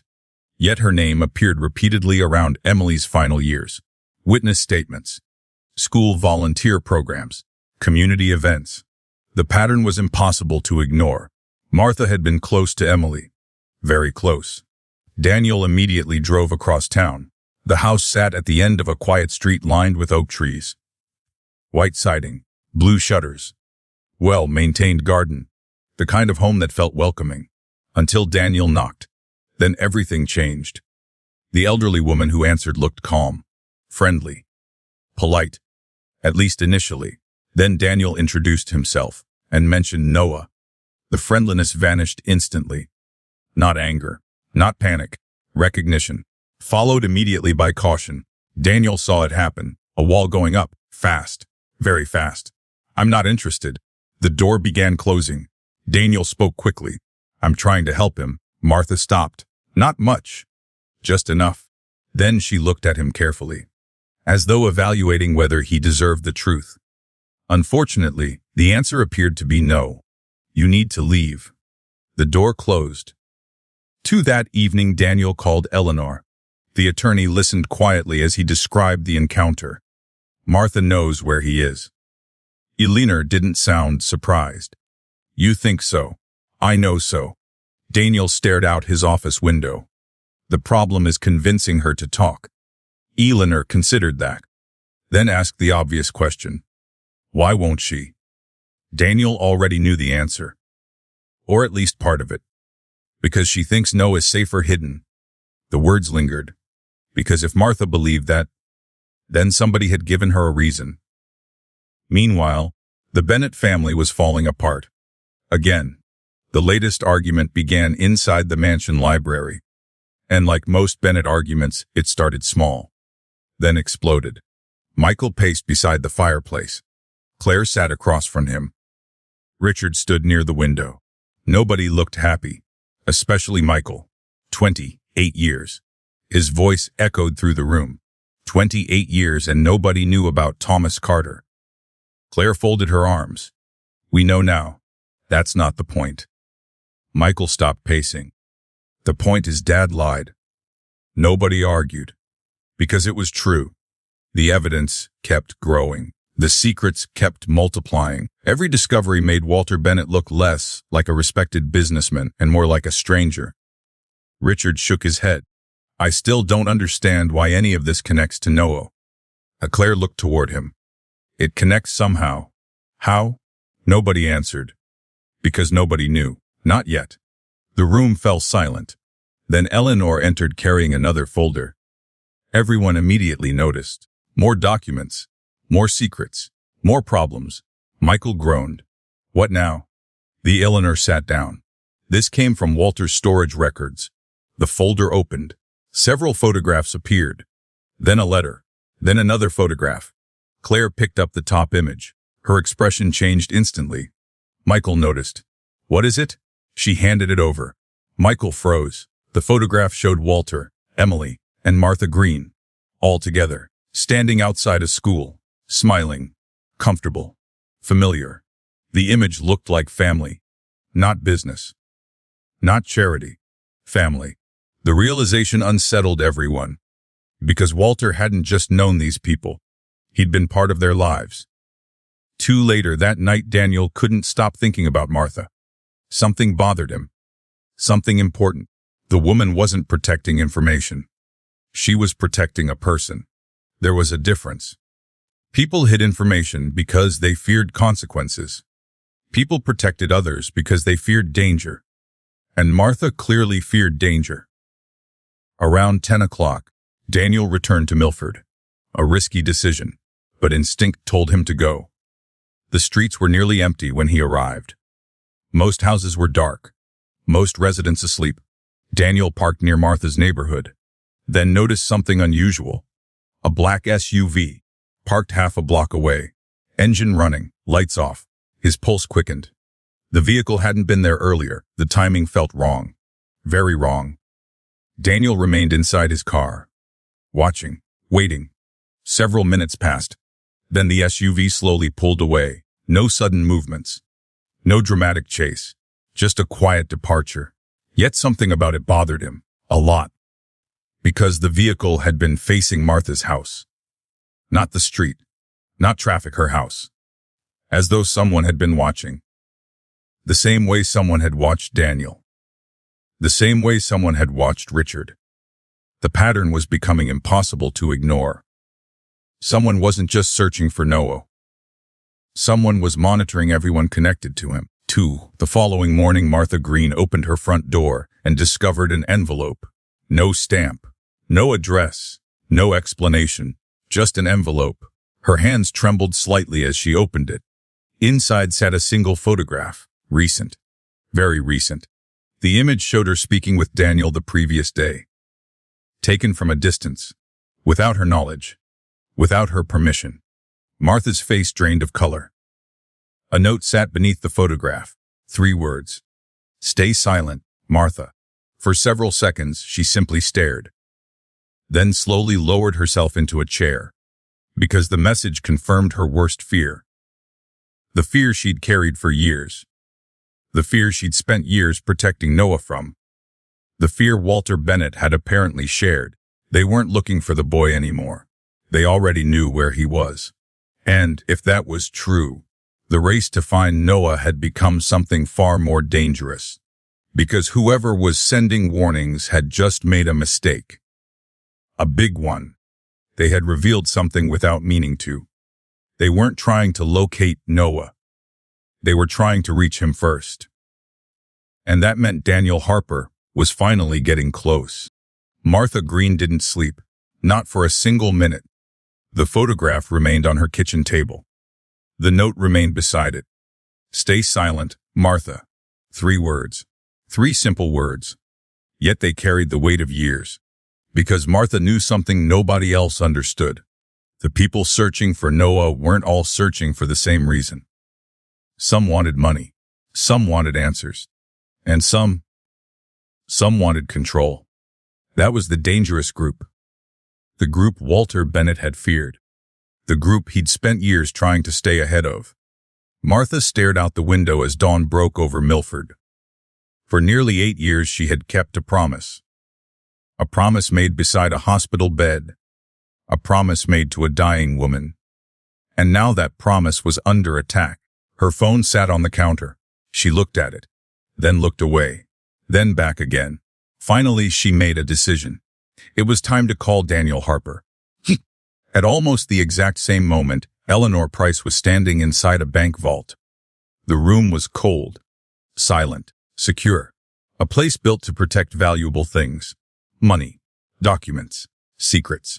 Walter Bennett had stored plenty of all 3. A bank manager stood nearby, waiting patiently. Eleanor signed the final form. The manager nodded, then placed a long metal box on the table. This was released upon confirmation of death. Eleanor stared at it. Her pulse quickened. Another secret. Another contingency. Another layer. The box opened. Inside sat a single sealed envelope. Written across the front in Walter's handwriting were 6 words. O-pen-o-n-l-y-f nenosh-is-f-u-n-d. Eleanor froze. Then immediately realized something. If Walter had written instructions for what happened when Noah was found, then there might be instructions for what happened if he wasn't. Her eyes narrowed. Carefully she continued searching. Beneath the envelope sat another document. This one larger, heavier, official. The moment Eleanor saw the first page, her stomach dropped. Because she recognized it instantly. A will. Not the will. A second will. 2 hours later Daniel arrived at Martha Green's house. The elderly woman looked exhausted. Frightened. Determined. All at once. Daniel sat across from her at the kitchen table. The photograph lay between them. He examined it carefully. Someone had clearly taken it from a distance. Professional equipment. Professional surveillance. Nothing amateur about it. How long? Daniel asked. Martha looked up. What? How long have they been watching? Her expression answered before her words did. Years. Daniel felt a chill. Who are they? Martha shook her head. I don't know. The answer sounded genuine, and that worried him even more, because fear was easier to manage when you understood its source. Unknown fear was different. Unknown fear grew. Daniel leaned forward. Martha, she looked at him. You called me? A small nod. Why now? Silence. Then, because Walter is gone, the words hung in the room. Heavy. Sad. True. Daniel remained quiet. Eventually Martha continued. He protected Noah. There it was. The first direct confirmation. Not speculation. Not theory. Fact. Daniel's heartbeat quickened. Protected him from what? Martha closed her eyes. For a moment she looked much older than 73. Then she whispered, the same thing you're getting close to. Daniel didn't like that answer. Not one bit. Meanwhile, the Bennett siblings were once again gathered inside the mansion library. The atmosphere felt increasingly hostile. Every meeting seemed worse than the last. Every discovery created new divisions. Michael sat at one end of the table. Claire sat opposite him. Richard occupied the space between them, a position that felt symbolic lately. Michael wanted answers. Claire wanted truth. Richard wanted peace. Unfortunately, nobody was getting what they wanted. The library doors opened. Eleanor entered carrying a thick document case. Immediately everyone noticed. And immediately everyone became nervous. Eleanor rarely arrived carrying good news. She placed the case on the table. Nobody spoke. Slowly she opened it. The room became very quiet. Michael frowned. What is that? Eleanor looked directly at him. A second will? Silence.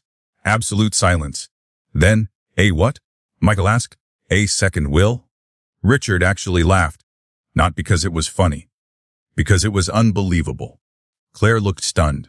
Michael looked furious. The reaction Eleanor expected. The reaction she'd been preparing for.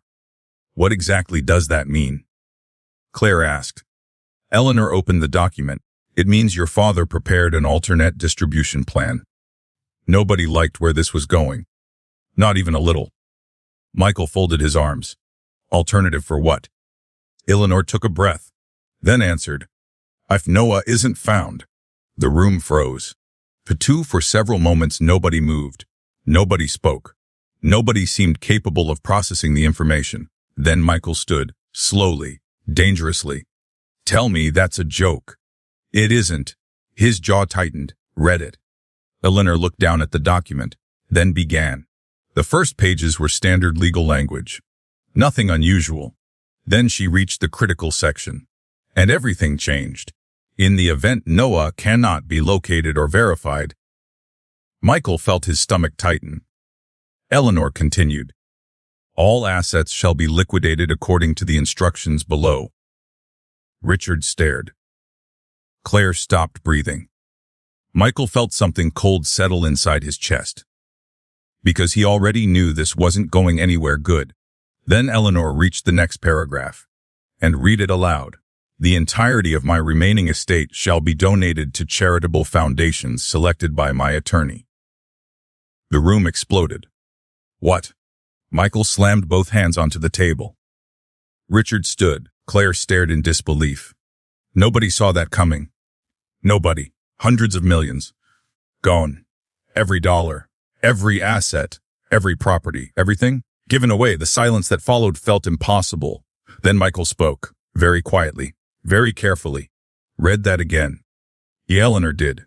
The words didn't change. Neither did their meaning. If Noah wasn't found, nobody inherited anything.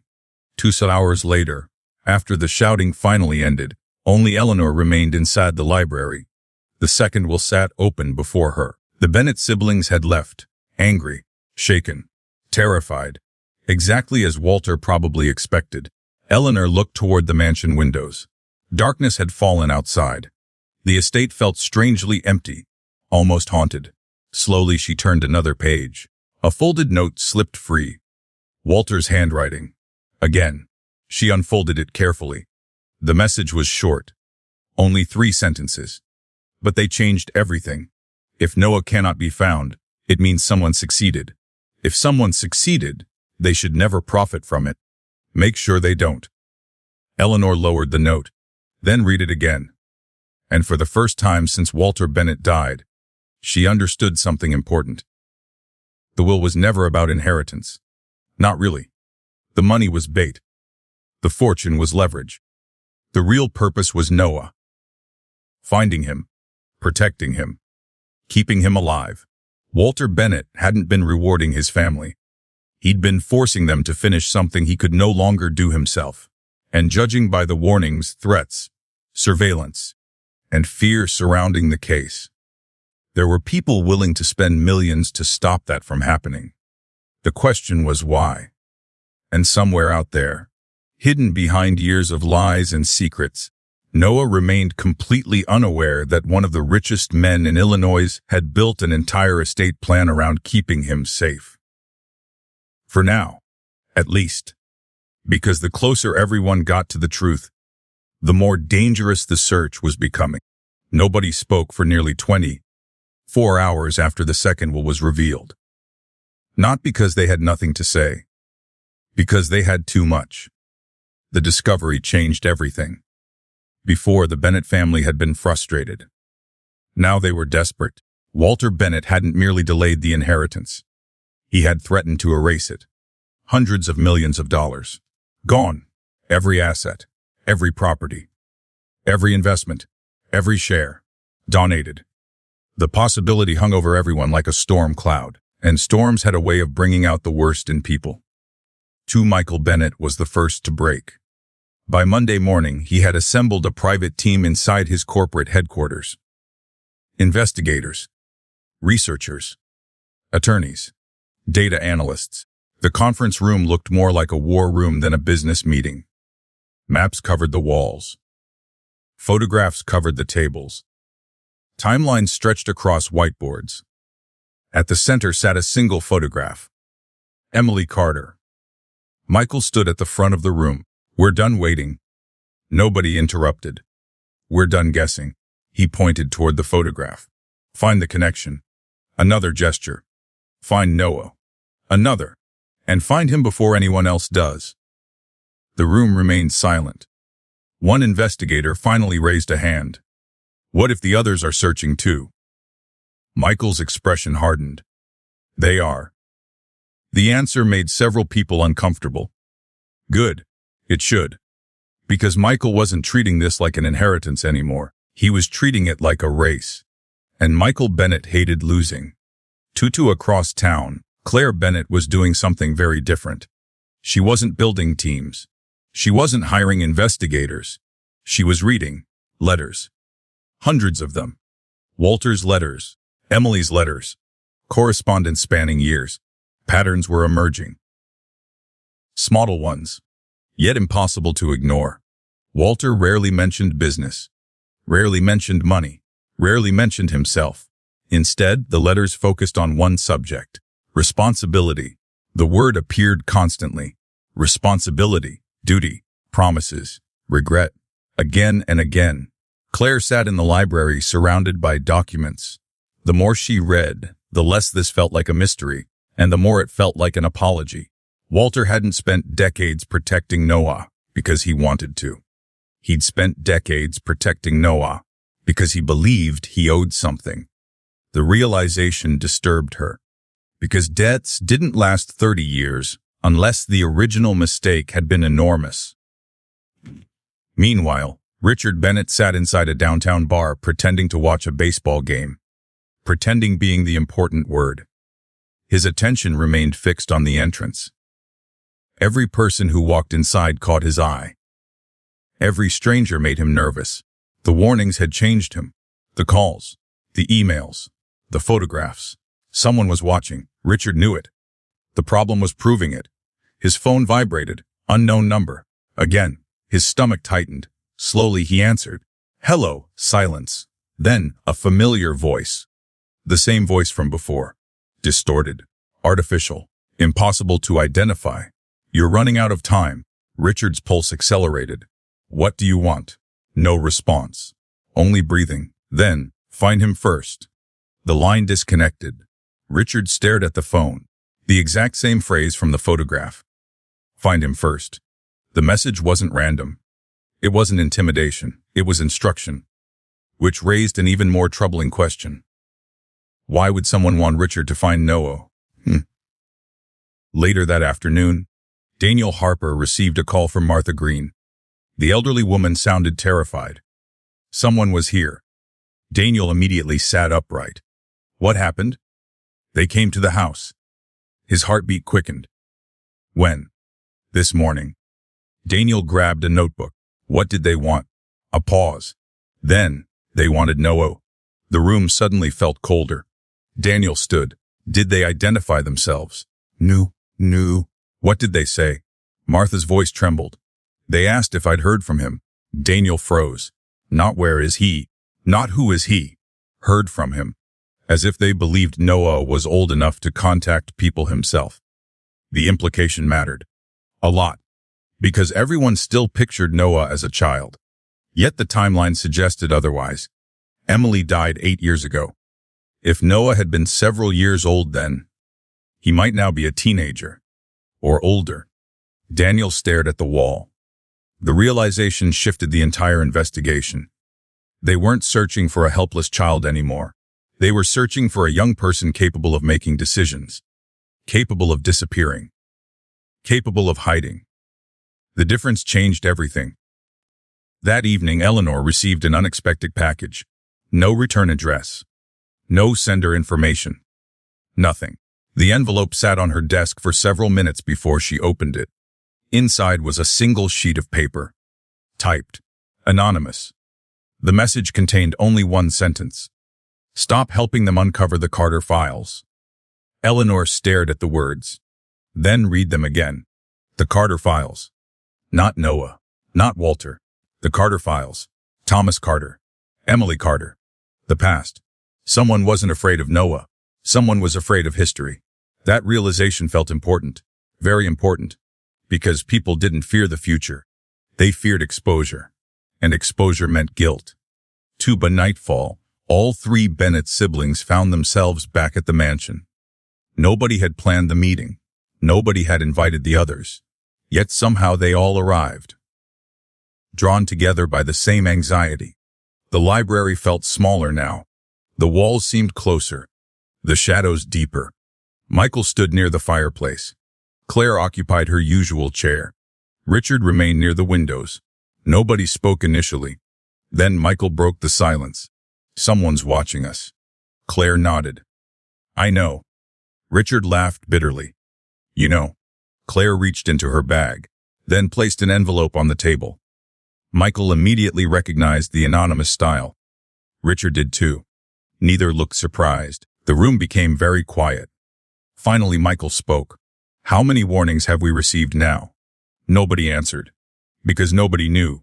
The number kept growing. Calls, messages, photographs, letters. Every day brought something new. Every day brought another attempt to slow them down. Michael looked around the room, then realized something. For the first time since Walter's death, all 3 siblings shared the same enemy. Not each other. Someone else. Someone hidden. Someone afraid. And fear was revealing more than secrecy ever could. Later that night, Daniel sat alone in his office reviewing the timeline. Thomas Carter, 28 years ago. Emily Carter, 10 years ago. Noah, 8 years ago. Warnings, threats, surveillance. Everything connected. Yet one question continued bothering him. Why now? Why wait all these years? Why begin acting only after Walter's death? Daniel stared at the evidence board, then slowly looked toward Walter's photograph.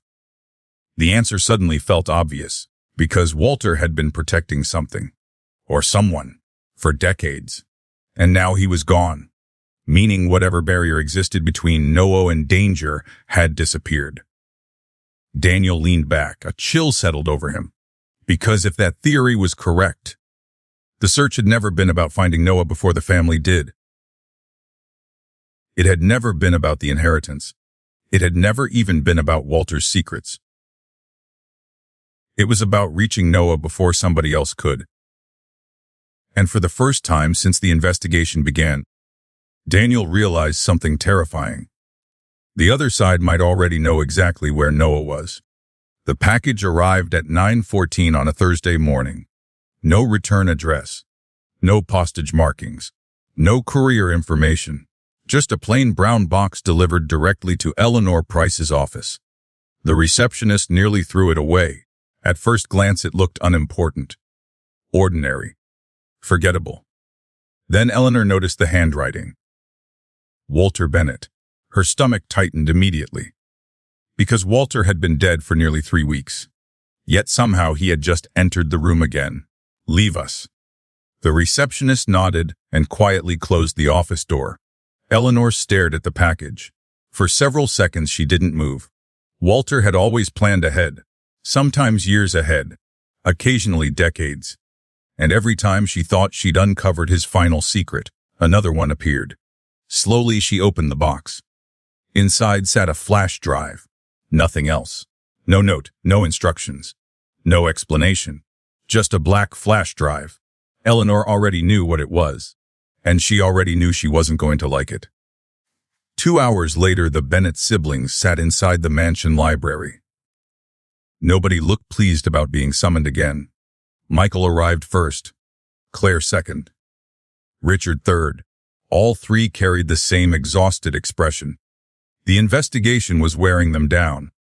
Every answer created new questions. Every clue revealed larger secrets. And every day Noah remained missing.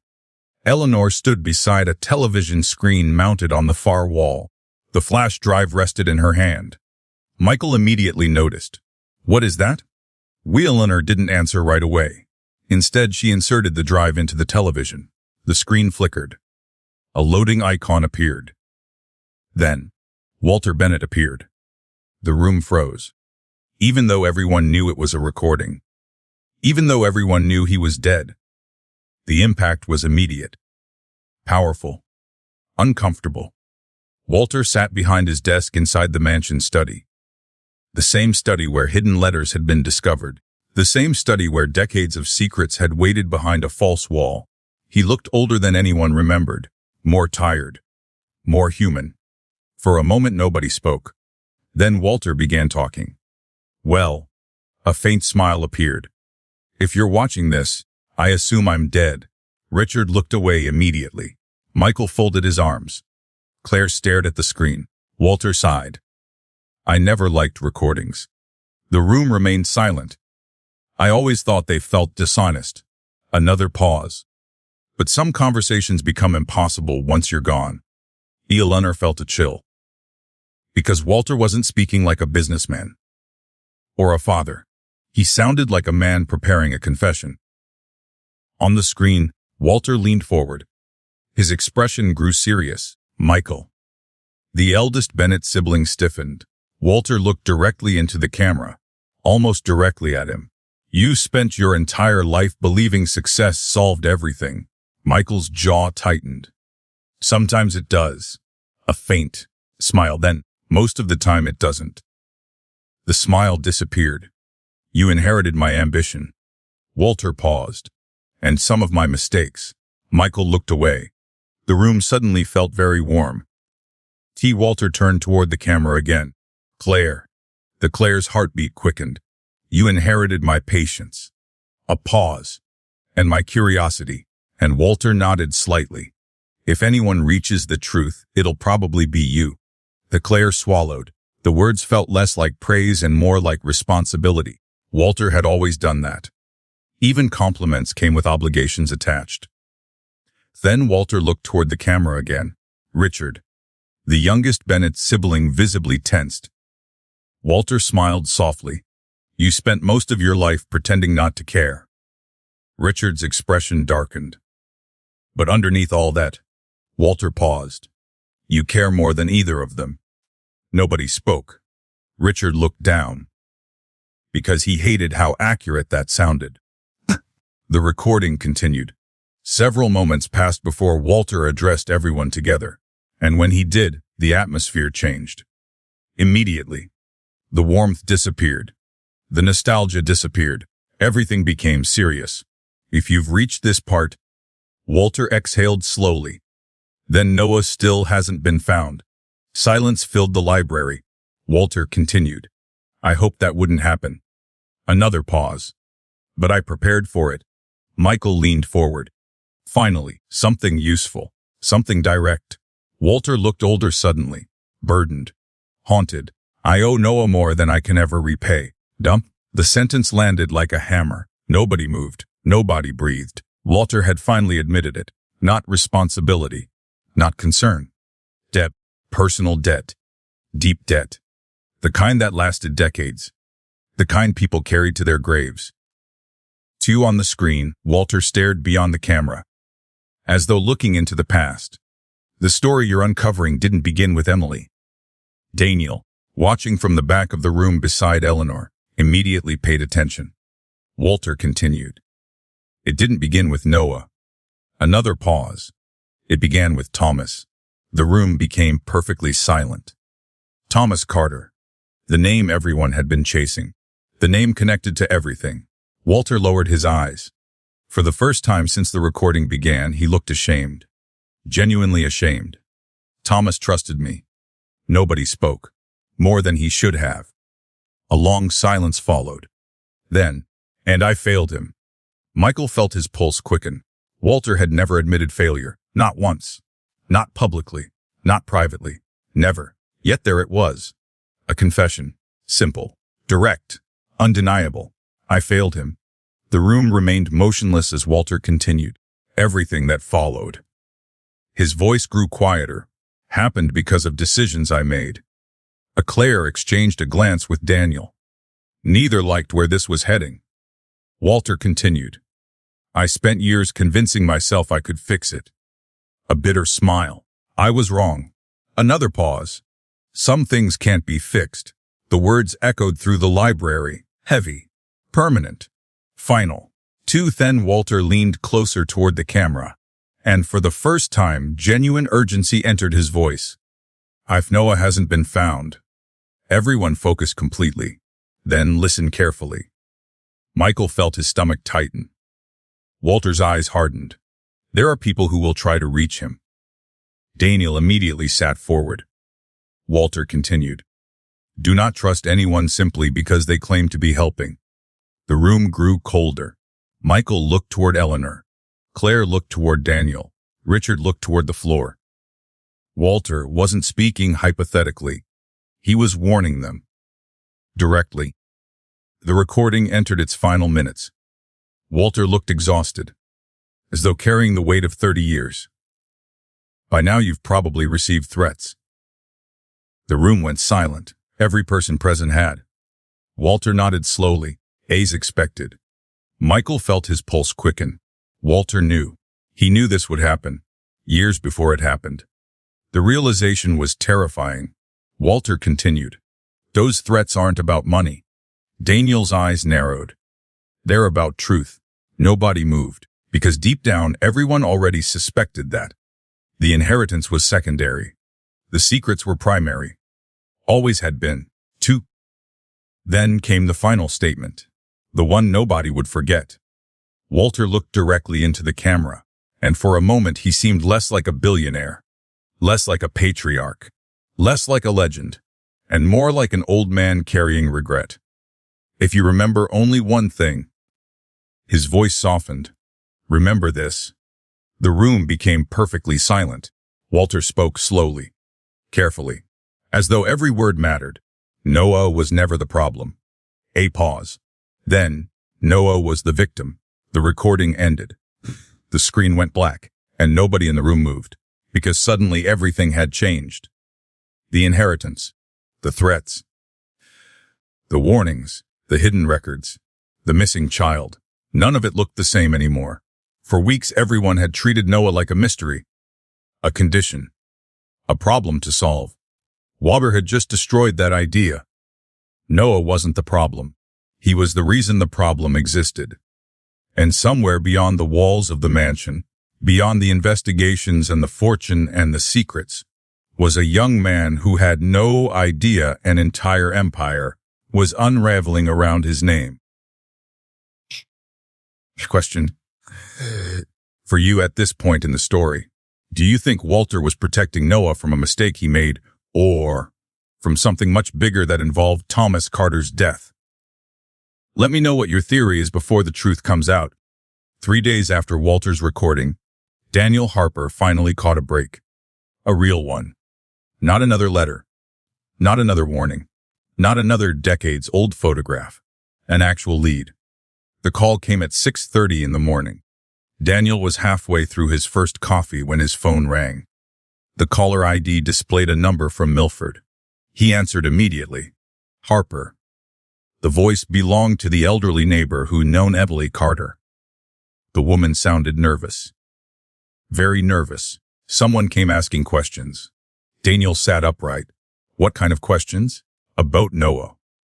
His pulse quickened. When? Yesterday. Daniel grabbed a notebook. Who was it?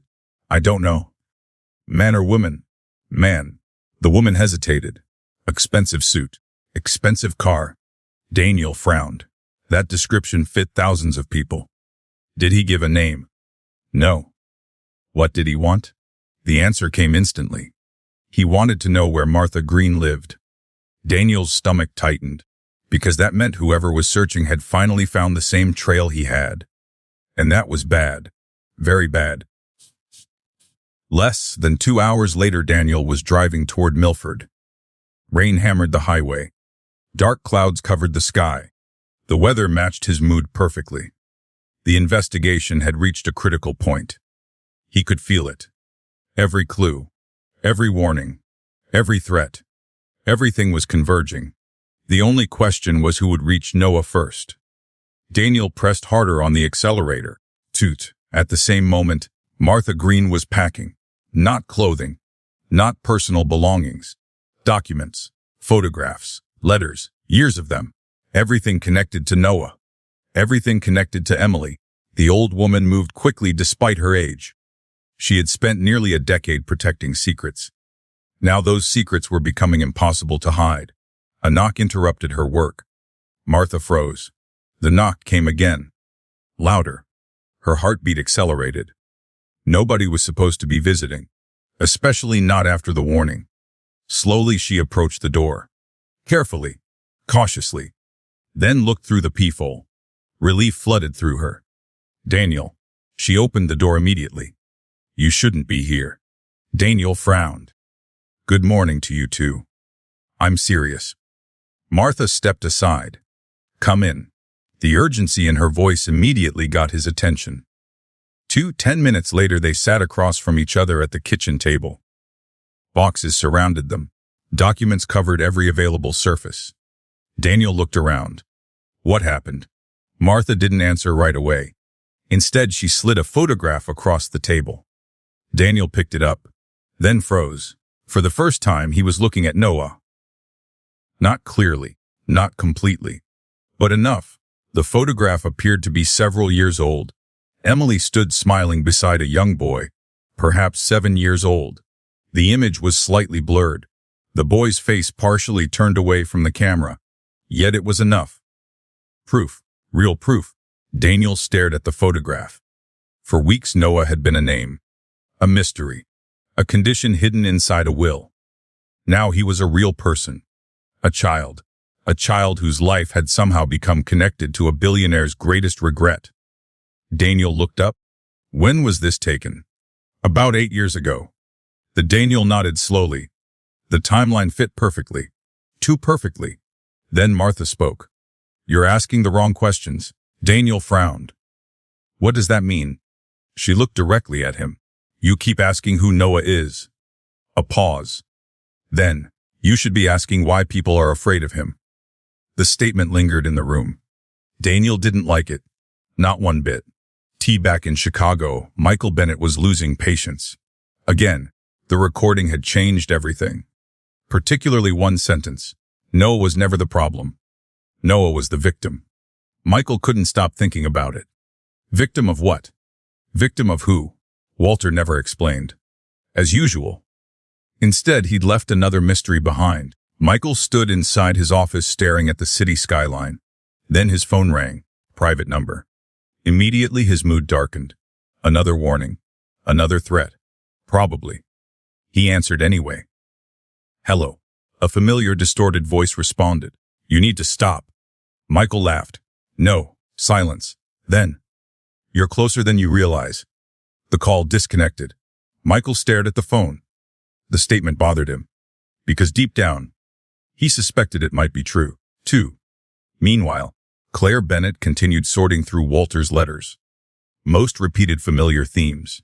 Regret, responsibility, promises, apologies, nothing new. Then she found one she'd never seen before. The envelope was addressed to Thomas Carter. Yet it had never been mailed. Claire unfolded the letter. Her eyes immediately widened. The date. 27 years earlier. 1 year after Thomas's death. She began reading. By the second paragraph, her pulse quickened. By the third, she stopped breathing, because Walter wasn't writing to a business partner. He was writing to a ghost. The letter contained guilt. Raw guilt. The kind impossible to fake. And one sentence stood out above all others. I'd have told your family the truth. Claire read it twice, then 3 times. The truth. Not an accident. Not a misunderstanding. The truth. Walter had hidden something from Thomas Carter's family. Something important enough to haunt him for nearly 3 decades. In Milford, Martha finally reached the point she'd spent years avoiding. The truth. Or at least part of it. Daniel listened carefully. Neither interrupted. Neither rushed. Both understood the importance of the moment. Martha stared at the photograph of Emily and Noah, then began. After Emily died, Noah had nobody. Daniel remained silent. His father was never involved. Another pause. His grandparents were gone. Daniel wrote notes quickly. Then Martha continued. I promised Emily I would protect him. The room grew quiet. Daniel looked toward the photograph. What was she protecting him from? Martha closed her eyes. For several seconds she didn't answer. When she finally spoke, her voice barely rose above a whisper. The truth. Daniel felt frustration rising. Everyone kept saying that. The truth. The truth. The truth. Yet nobody ever explained it. What truth? Martha looked at him. Then toward the window, as though afraid someone might be listening. Finally she answered. The truth about Thomas. Daniel froze. Thomas again. Everything led back to Thomas Carter. Everything. Before Daniel could ask another question, a loud crash echoed from outside. Both jumped. Martha turned toward the front window. Daniel stood immediately. A mailbox lay shattered near the curb, pieces scattered across the street. Tire marks stretched away from the property. A vehicle had struck it intentionally. Then fled. Martha's face turned pale. Daniel rushed outside. The street was empty. Silent. The vehicle was already gone.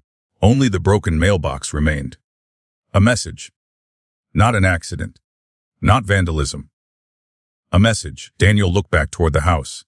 Then toward the road. Someone knew he was here. Someone knew Martha was talking. And someone desperately wanted that conversation to end. That night Daniel returned to Chicago, carrying more questions than answers. Yet one thing had changed. A significant thing. For the first time, Noah felt real. Not because of records. Not because of documents. Because of people. Emily. Martha. Walter. 3 lives connected by the same promise. 3 lives shaped by the same secret. Daniel placed the photograph on his desk. Then stared at it. A young mother. A smiling child.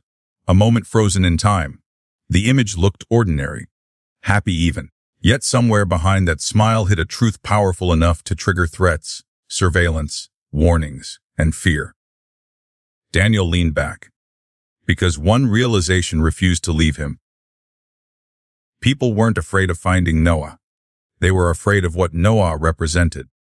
And whatever that representation was, it began nearly 30 years earlier with Thomas Carter. A man whose death was starting to look less and less like the end of a story, and more like the beginning. For 28 years, everyone had accepted the official story. Thomas Carter died in an industrial accident. Tragic. Unfortunate. But simple. Too simple. Daniel Harper was beginning to hate simple explanations, because simple explanations rarely survived contact with evidence, and the evidence surrounding Thomas Carter was becoming increasingly complicated. The morning began with a phone call from Eleanor. Her voice sounded different, tighter, more urgent. "I found something." Daniel immediately sat upright. "What?" "A witness." Daniel frowned. There was a pause. Then, Thomas's death. The room suddenly felt very small. But the room suddenly felt 3 decades. Nobody had mentioned a witness. Not one. 2 an hour later, Daniel sat inside Eleanor's office, reviewing a yellowed interview transcript. The paper looked ancient, forgotten, buried, which was probably why nobody had paid attention to it. The statement belonged to a former warehouse employee, a man named Victor Reynolds. According to the records, Victor had been working the day Thomas Carter died. Daniel scanned the report, then stopped. Read it again. Then a third time.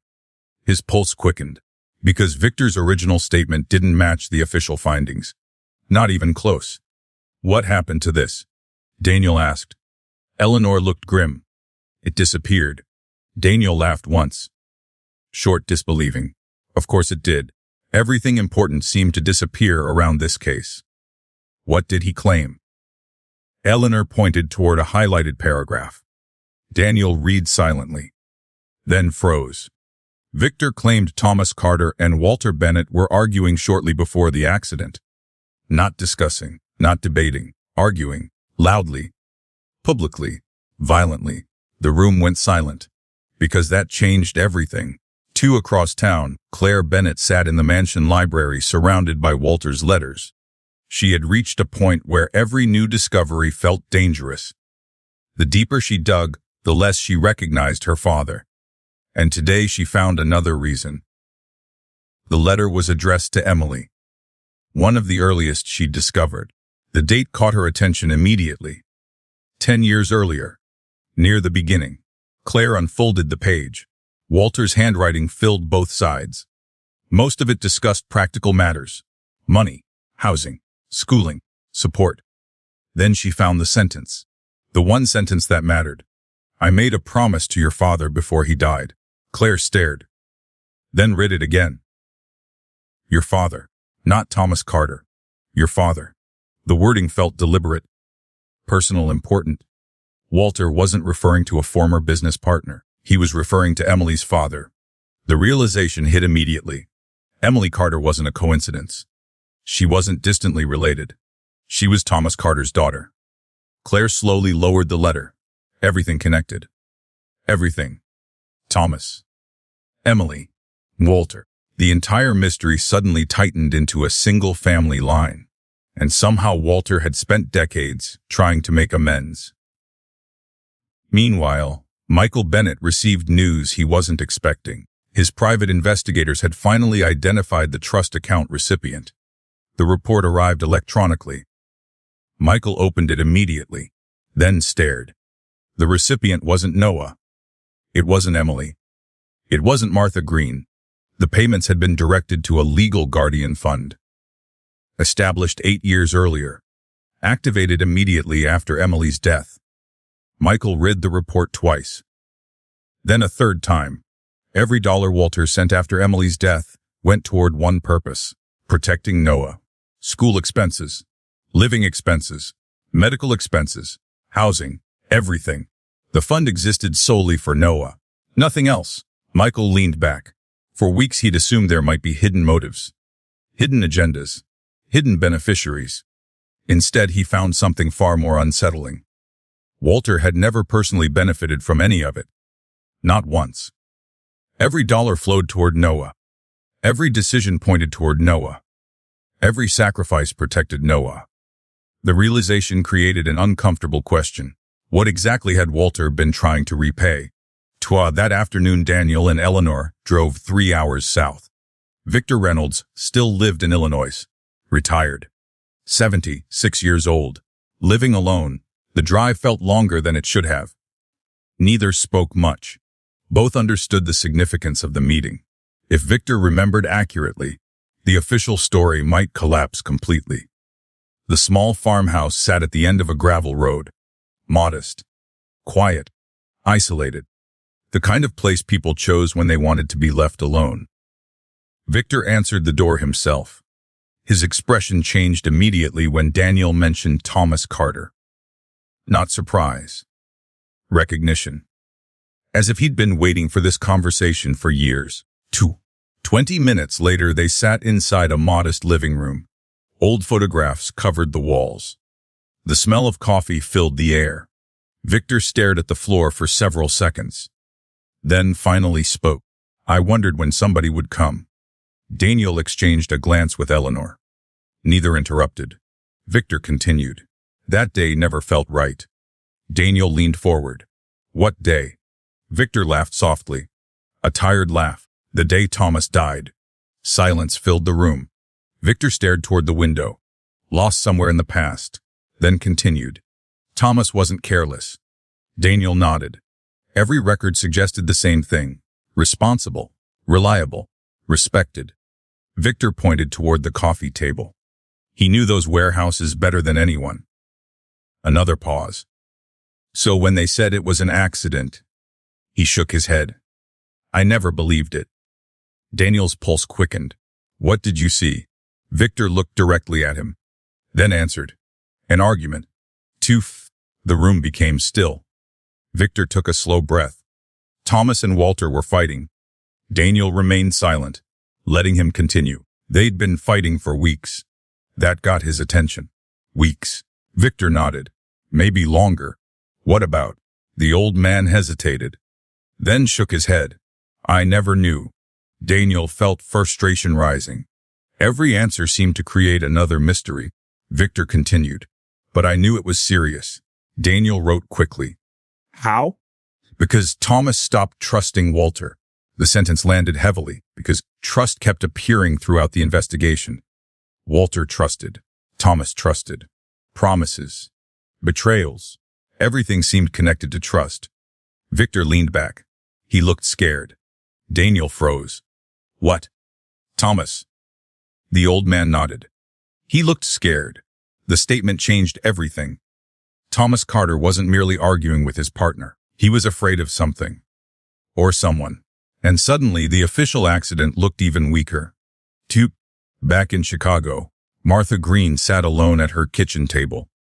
The broken mailbox had been replaced. The fear had not. For most of the day she'd wrestled with a decision. A difficult one. A dangerous one. Finally she reached for the phone. Slowly she dialed a number. A number she hadn't called in nearly a year. The line rang twice. Then someone answered. Martha closed her eyes. Relief washed across her face. Because the voice on the other end was alive, safe, and familiar. Hello. Martha smiled despite herself. It's me. A pause. Then, Martha, her eyes filled with tears, because after years of hiding, after years of silence, after years of fear, she was finally speaking to Noah. That evening Daniel returned to his office carrying more questions than answers. Again. But one fact stood above everything else. Thomas Carter had been afraid before he died. Very afraid, and nobody had ever explained why. Daniel pinned another photograph to the evidence board. Thomas, Walter, Emily, Noah. The faces stared back at him. Generations connected by the same mystery. Then his phone rang. The caller ID displayed Martha Green. Daniel answered immediately. Martha. Her voice sounded shaken. I spoke to him. Daniel stood so quickly his chair nearly fell over. The room spun. His heartbeat thundered. For several seconds he couldn't speak. Then finally, you spoke to who? A pause. Then 2 words. The words everyone had been chasing since the reading of the will. The words that changed everything. To Noah. And suddenly the search was over. Now the real story could begin. Daniel Harper arrived in Milford in just under 2 hours. It should have taken 3. He ignored several speed limits along the way. For the first time since Walter Bennett's will had been read, the search was no longer theoretical. Noah existed. Noah was alive. And Martha Green had spoken to him. The mystery that had consumed dozens of people and frozen a fortune worth hundreds of millions of dollars had suddenly become real. Very real. Daniel parked outside Martha's house and practically ran to the front door. She opened it before he knocked. As if she'd been waiting. As if she'd known he wouldn't waste a second. Inside, the old woman looked exhausted, but relieved. For the first time since they'd met, she also looked hopeful. Daniel sat immediately. "Tell me everything." Martha lowered herself into a chair, then sighed, a long emotional sigh. "I haven't spoken to him in 11 months. Daniel froze. 11 months. She nodded. "He moves around." "Why?" Martha looked away. The answer was obvious, because he'd spent years hiding. Daniel waited. Eventually Martha continued. "When Emily died, Noah was devastated." The old woman stared toward the window, lost in memories. "He was still young." Daniel nodded. "How young?" 9. That fit the timeline perfectly.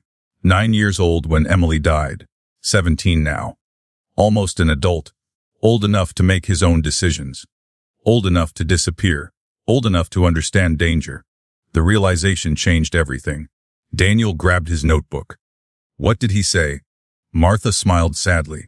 "The same thing he always says." Daniel frowned. "What?" He asked if anyone had found him. The room became silent. Daniel slowly lowered his pen, because that wasn't the response he'd expected. Most people hiding would ask if they were safe, or if someone was looking, or if the danger had passed. Not Noah. Noah expected to be found. Almost as if he knew this day would come. Meanwhile, back in Chicago, Eleanor received another surprise. At this point, surprises were becoming routine. The bank manager from Walter's private vault called shortly before noon. There was one more item. Eleanor closed her eyes. Of course there was. Walter Bennett appeared incapable of having only one secret at a time. What item? A sealed legal declaration. Her stomach tightened. When was it filed? The answer immediately caught her attention. 28 years ago. Silence. Then, 28. Yes. The exact year Thomas Carter died. Eleanor's pulse quickened. "Don't move it." "Excuse me? I'm coming personally." At the Bennett mansion, the situation was deteriorating. Fast. Michael paced furiously across the library. Claire sat quietly nearby. Richard looked like he wanted to be anywhere else. Nobody had slept well since learning Noah was alive. The search had transformed overnight. Before, Noah had been a mystery. Now he was a person. A person who could speak. A person who knew things. A person who might possess answers nobody else had. Michael stopped pacing. If Martha talked to him, we need his location. Claire looked up. Need? Yes. You make him sound like evidence. Michael laughed bitterly. Isn't he? The words hung in the air. Claire didn't respond immediately. Because deep down she understood the problem. For weeks they'd discussed Noah as an idea. A condition. A legal obstacle. Now reality complicated everything. There was an actual 17-year-old somewhere out there. A young man who had never asked for any of this. A young man whose life was about to change forever. Richard finally spoke. Maybe he doesn't want to be found. Nobody answered, because it was a possibility nobody wanted to consider. Several hours later, Daniel finally asked the question that mattered most. Did Noah know Walter? Martha looked surprised, then nodded. Daniel froze. What? I knew him. How? Martha smiled faintly. Walter visited. The room became silent. Daniel stared. Walter had known Noah personally, not indirectly, not through letters, not through money. Personally, the realization hit hard. How often? A few times each year. Daniel sat back. For weeks, everyone had been trying to understand Walter's obsession. Now it made sense. At least partially. Walter hadn't been protecting an idea. He'd been protecting a child he actually knew. A child he'd watched grow up. A child he'd spent years helping. The mystery suddenly felt much more human. And much more tragic. Then Martha said something that changed everything. something Dale wasn't prepared for. Toward the end, Walter tried telling him. Daniel frowned. Telling him what? The old woman looked down, then answered quietly, the truth. The room became perfectly still. Daniel's pulse accelerated. What truth? Martha hesitated. For a moment he thought she wouldn't answer. Then she did. No real connection to Thomas. Daniel froze. Every muscle in his body seemed to lock. Because suddenly the entire investigation shifted. The truth wasn't merely about Thomas Carter, or Emily Carter, or Walter Bennett. It was about Noah himself, his identity, his history, his place in the story. Daniel leaned forward. What connection? Martha looked genuinely torn, like someone standing at the edge of a cliff. Then she shook her head. No. Daniel stared. No. It isn't my secret. A frustration surged through him. Martha. He has to tell you. The old woman stood. Conversation over. At least for now. Daniel hated it. But he understood. Some truths belong to specific people, and apparently this was one of them. Late that evening, Eleanor arrived at the bank. The manager led her into a private room. No small talk. No delays, just business. The sealed declaration waited on the table. The document looked untouched, exactly as Walter intended. Eleanor carefully opened it, then began reading. Halfway through the first page, she stopped. Read the paragraph again, then a third time. Her face drained of color. Because Walter Bennett had signed a sworn statement, a legal declaration. And according to that declaration, Thomas Carter's death had not been an accident. Eleanor sat frozen. The words refused to make sense. She continued reading. Each paragraph somehow became worse. By the final page, her hands were trembling, not because Walter confessed to murder. He didn't. The truth was somehow more complicated, and potentially more devastating. Because Walter admitted something he'd hidden for nearly 3 decades. Something capable of destroying reputations, families, companies, everything. Eleanor immediately reached for her phone. Daniel needed to see this. Tonight. Immediately. No delays. No waiting. Because if the declaration was true, then Thomas Carter's death wasn't the mystery everyone thought it was. It was merely the consequence. The real mystery happened before Thomas died, and somebody had spent 28 years making sure nobody learned about it. Around midnight, hundreds of miles away, a young man sat alone on the porch of a small rented house. A phone rested in his hand. The call with Martha had ended hours earlier. Yet her words lingered. They found the will. They're looking for you. The young man stared into the darkness. The night air felt cold, heavy, inevitable. For years he'd known this moment might come. Walter Bennett had warned him, repeatedly, prepared him, protected him. Yet now that the moment had arrived, he felt none of the readiness he'd expected. Only uncertainty, only questions, only fear. Slowly he looked toward an old photograph resting beside him. The image showed 3 people, Emily, Walter, and a much younger Noah. He studied it for several moments, then whispered something nobody else could hear. Something carried away by the wind. Something that revealed just how much he already knew. I told him this day would come. And somewhere far away, completely unaware that Noah was already speaking about him, Daniel Harper was racing toward a truth that would shatter everything they believed about Thomas Carter. The search was over. Now the reckoning was beginning. Daniel Harper arrived at Eleanor's office shortly after 1 in the morning.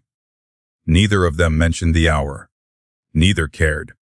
The moment Eleanor called, Daniel knew it was serious. Very serious. Now, looking at her expression, he realized it was worse than that. Eleanor sat behind her desk. The document rested in front of her. Open, highlighted, studied repeatedly. Yet she still looked unsettled. Daniel took the seat opposite her. What did you find? Eleanor didn't answer immediately. Instead, she slid the declaration across the desk. Daniel picked it up. The first page looked ordinary. Legal language, witness certifications, formal statements. Nothing unusual. Then he reached Walter's testimony, and everything changed. 2 for several minutes. The only sound in the office was paper turning. Daniel read carefully, twice. Then a third time. Finally he lowered the document. This can't be right. Eleanor looked exhausted. I know. Daniel stared at the declaration. Because Walter Bennett wasn't confessing to a crime. He was confessing to a lie.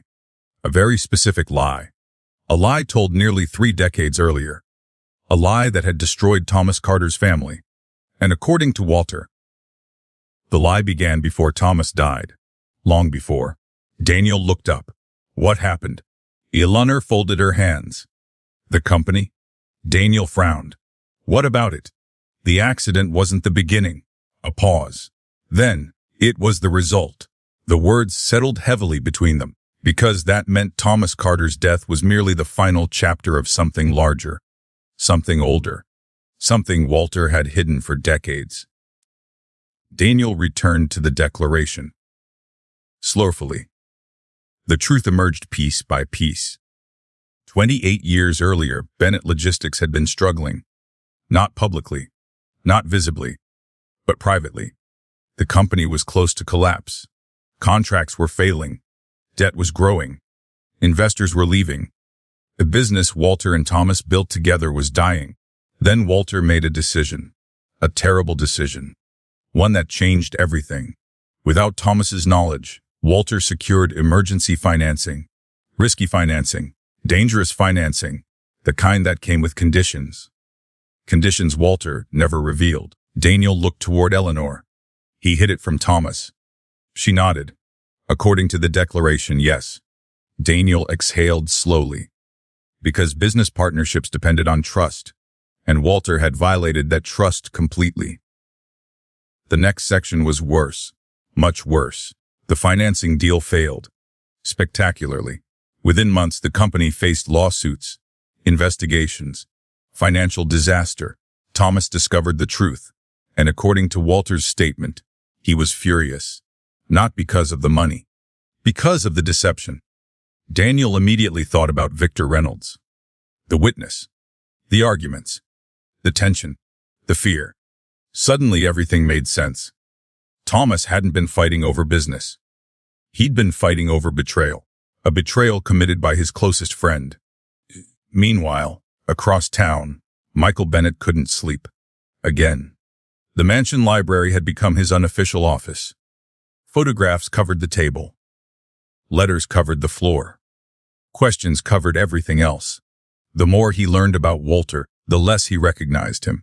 His father had always seemed certain, confident, in control.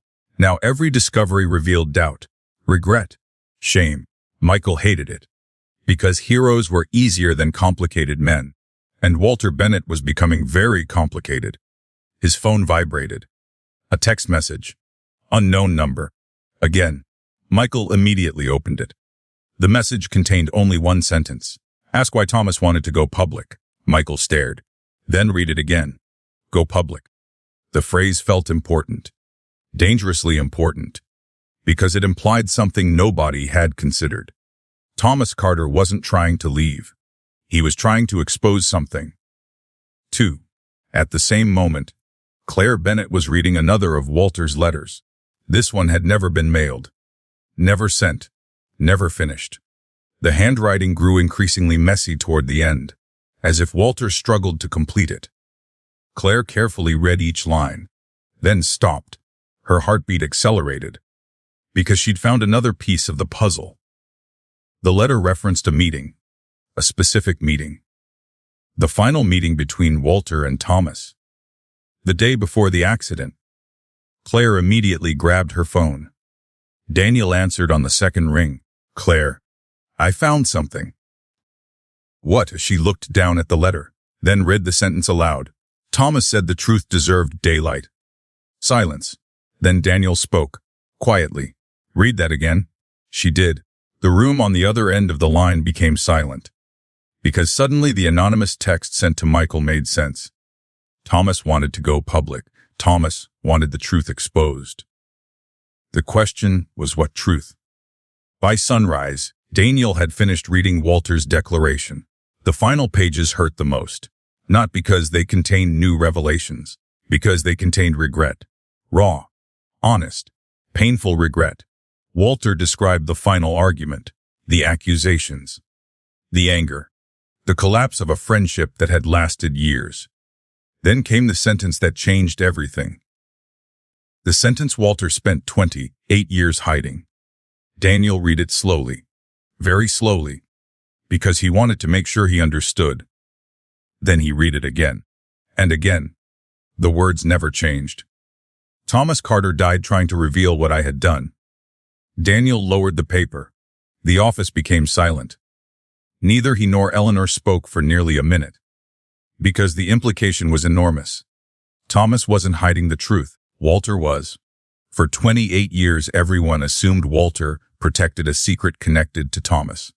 The reality was the opposite. Thomas had been trying to expose Walter. Walter had been trying to stop him. Not violently. Not criminally. But desperately. 2 days later that morning, Daniel met with Martha Green. The elderly woman listened quietly as he explained what they'd discovered. When he finished, she nodded. Not surprise, recognition. As though she'd known all along. You knew. Martha looked away. I knew part of it. Daniel stared. Part. The debt. The word caught his attention. What debt? Martha smiled sadly. The one Walter spent the rest of his life trying to repay. Daniel remained silent. Martha continued. Thomas lost everything. Another pause. Then, and so did Emily. The room became still, because suddenly Noah's place in the story felt closer than ever. Thomas lost everything. Emily lost everything. Walter spent decades paying a debt. The pieces were finally beginning to align. That afternoon, Eleanor received another package. Anonymous. No return address. No sender. Inside sat a single photograph. Recent. Very recent. The image showed Noah. Older now. 17. Standing outside a small grocery store. Alive. Healthy. Unmistakably real. Eleanor immediately recognized the significance. Someone had found him. Already. The photograph wasn't proof of a search. It was proof of surveillance. And attached to the back was another message. The same typed font used before.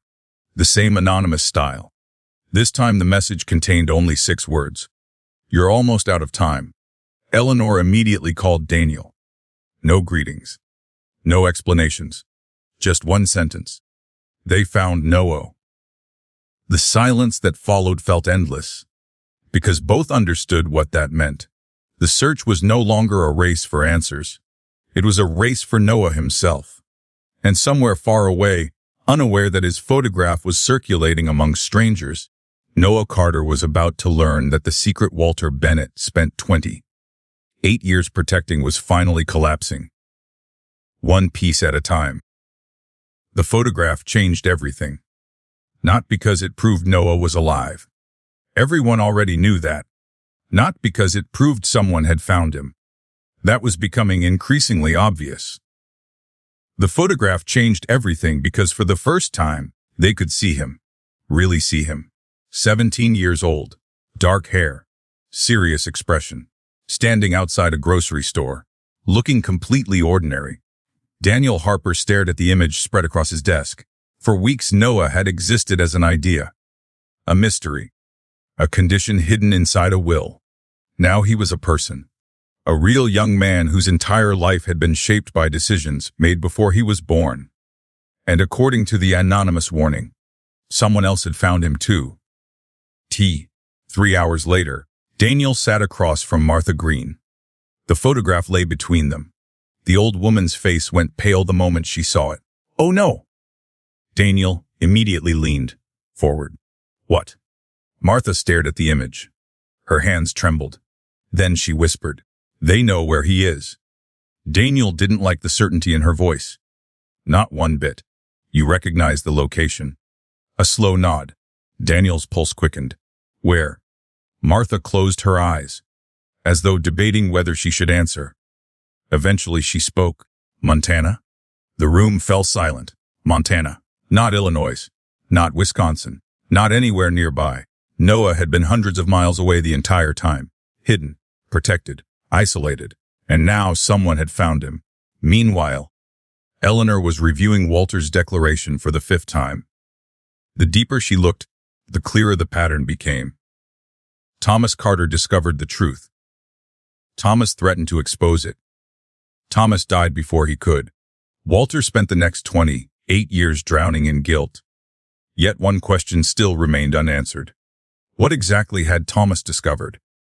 The declaration hinted at it, circled it, avoided it, but never fully explained it, almost as if Walter still couldn't bring himself to write the words. Her phone rang.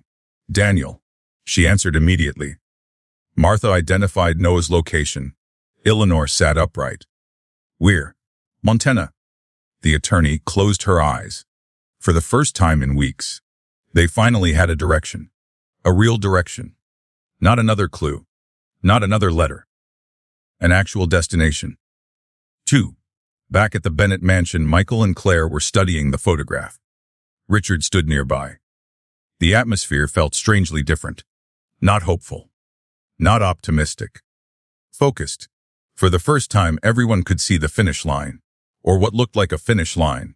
Michael examined Noah's face, then looked away. Something about the photograph bothered him. Deeply. Claire noticed. What? Michael hesitated, then answered honestly. He looks like Thomas. The room became silent. Richard stared. Claire looked back toward the photograph, and suddenly she saw it too. Not perfectly. Not obviously. But enough. The resemblance existed. The eyes, the expression, the posture. The similarities were subtle, yet impossible to ignore once noticed. Richard frowned. Maybe that's why Walter cared. Nobody answered. Because nobody wanted to say what they were thinking. What if Noah wasn't merely connected to Thomas? What if he was the last living piece of him?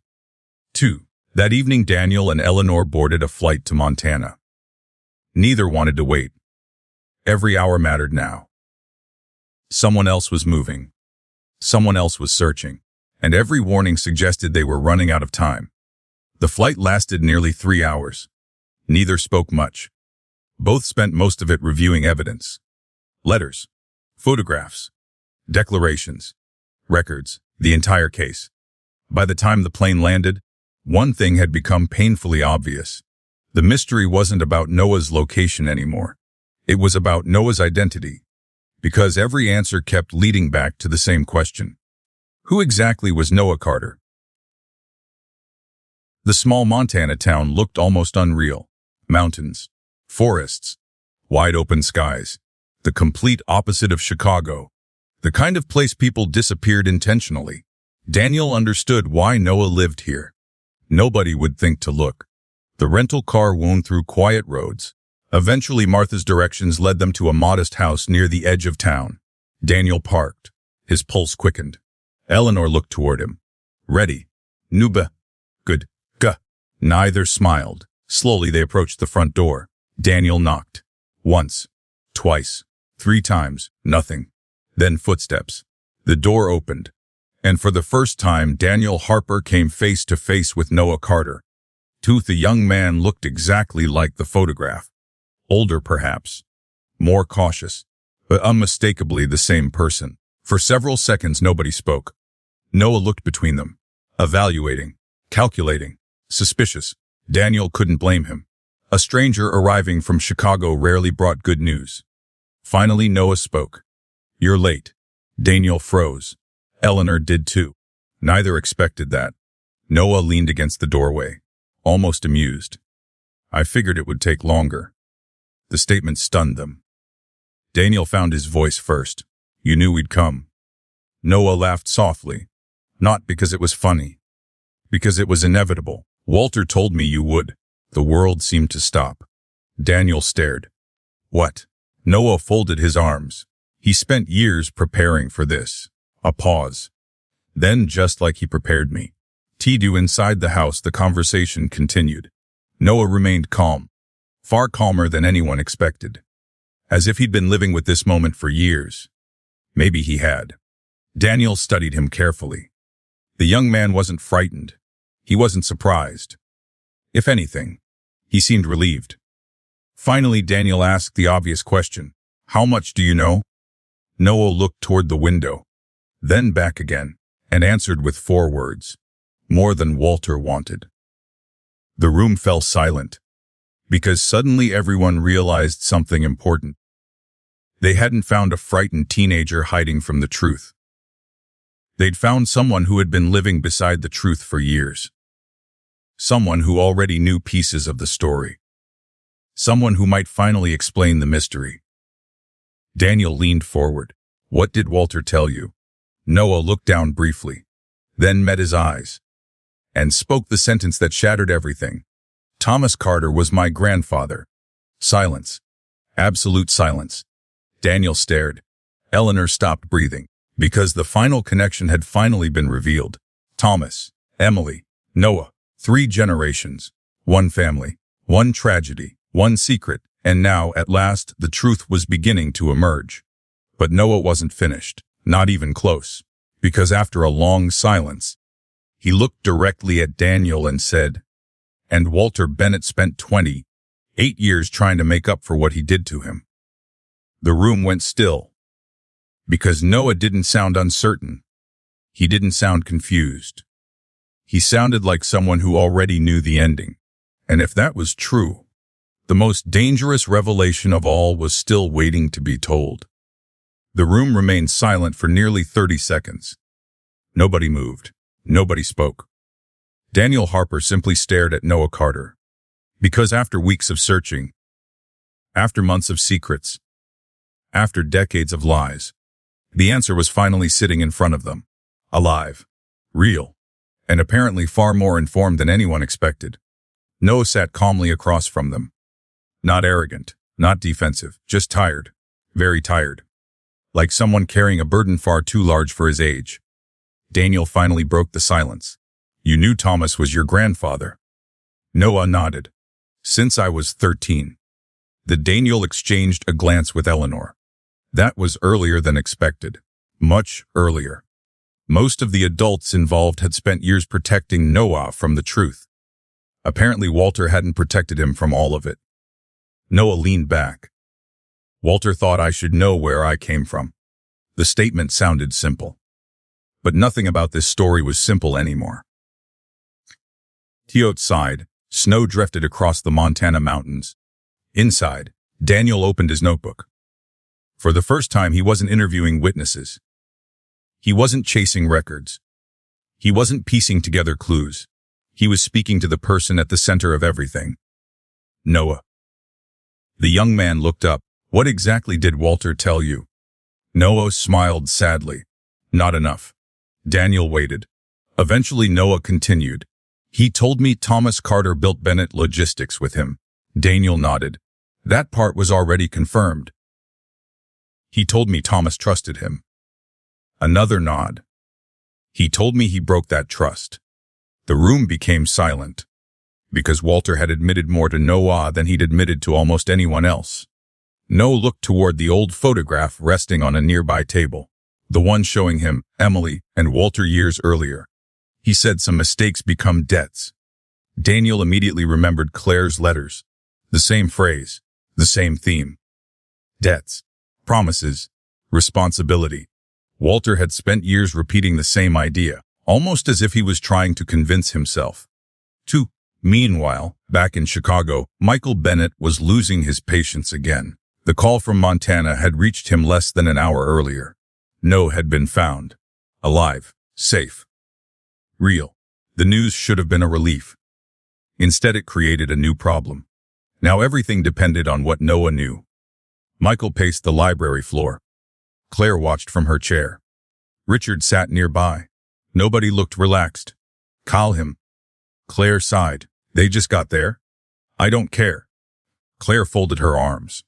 Maybe this isn't about us. Michael stopped pacing. The statement irritated him, mostly because it was true. For weeks everyone had focused on the inheritance, the estate, the will. But Noah wasn't a legal condition. He was a person whose entire life had been shaped by events he never caused. Michael hated that realization. because it forced him to confront something uncomfortable. Walter hadn't written the will to punish the family. He'd written it to force them to see Noah as a human being, and somehow it was working. Back in Montana, Noah stood and walked toward a bookshelf. Several old photo albums sat there, carefully organized, well preserved. He selected one and returned to the table. This is why Walter kept visiting. Daniel opened the album. His breath caught. Photographs, years of them, birthdays, school events, camping trips, graduations, Christmas gatherings. Walter appeared throughout. Not in every image, but enough to prove something important. Walter hadn't simply supported Noah financially. He'd been part of his life, a genuine part. The photographs told a story, a child growing up, a man trying to keep a promise, a relationship built slowly over years.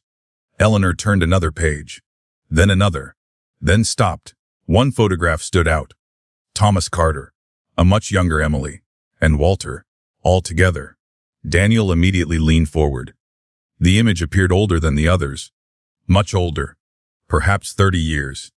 The beginning, the origin, the moment before everything went wrong. Noah noticed their reaction. That's the last picture taken before Thomas died. The room became silent, because suddenly the photograph felt less like a memory and more like evidence. Daniel carefully closed the album, then asked the question that had haunted the investigation from the beginning. What happened to Thomas? Noah didn't answer immediately. Instead, he looked out the window, toward the mountains, toward the falling snow. Finally, he spoke. Walter never told me everything. Daniel felt disappointment. Then Noah continued. But he told me enough. A pause. Then, Thomas found proof. The room froze. Daniel's pulse accelerated. Proof of what? Noah met his eyes. The fraud. Silence. Absolute silence. Daniel stared. Eleanor stared. Nobody moved. Because suddenly the final pieces began falling into place. The financing, the hidden loans, the lies, the arguments, the betrayal. Thomas hadn't merely discovered financial problems. He'd discovered fraud. Real fraud.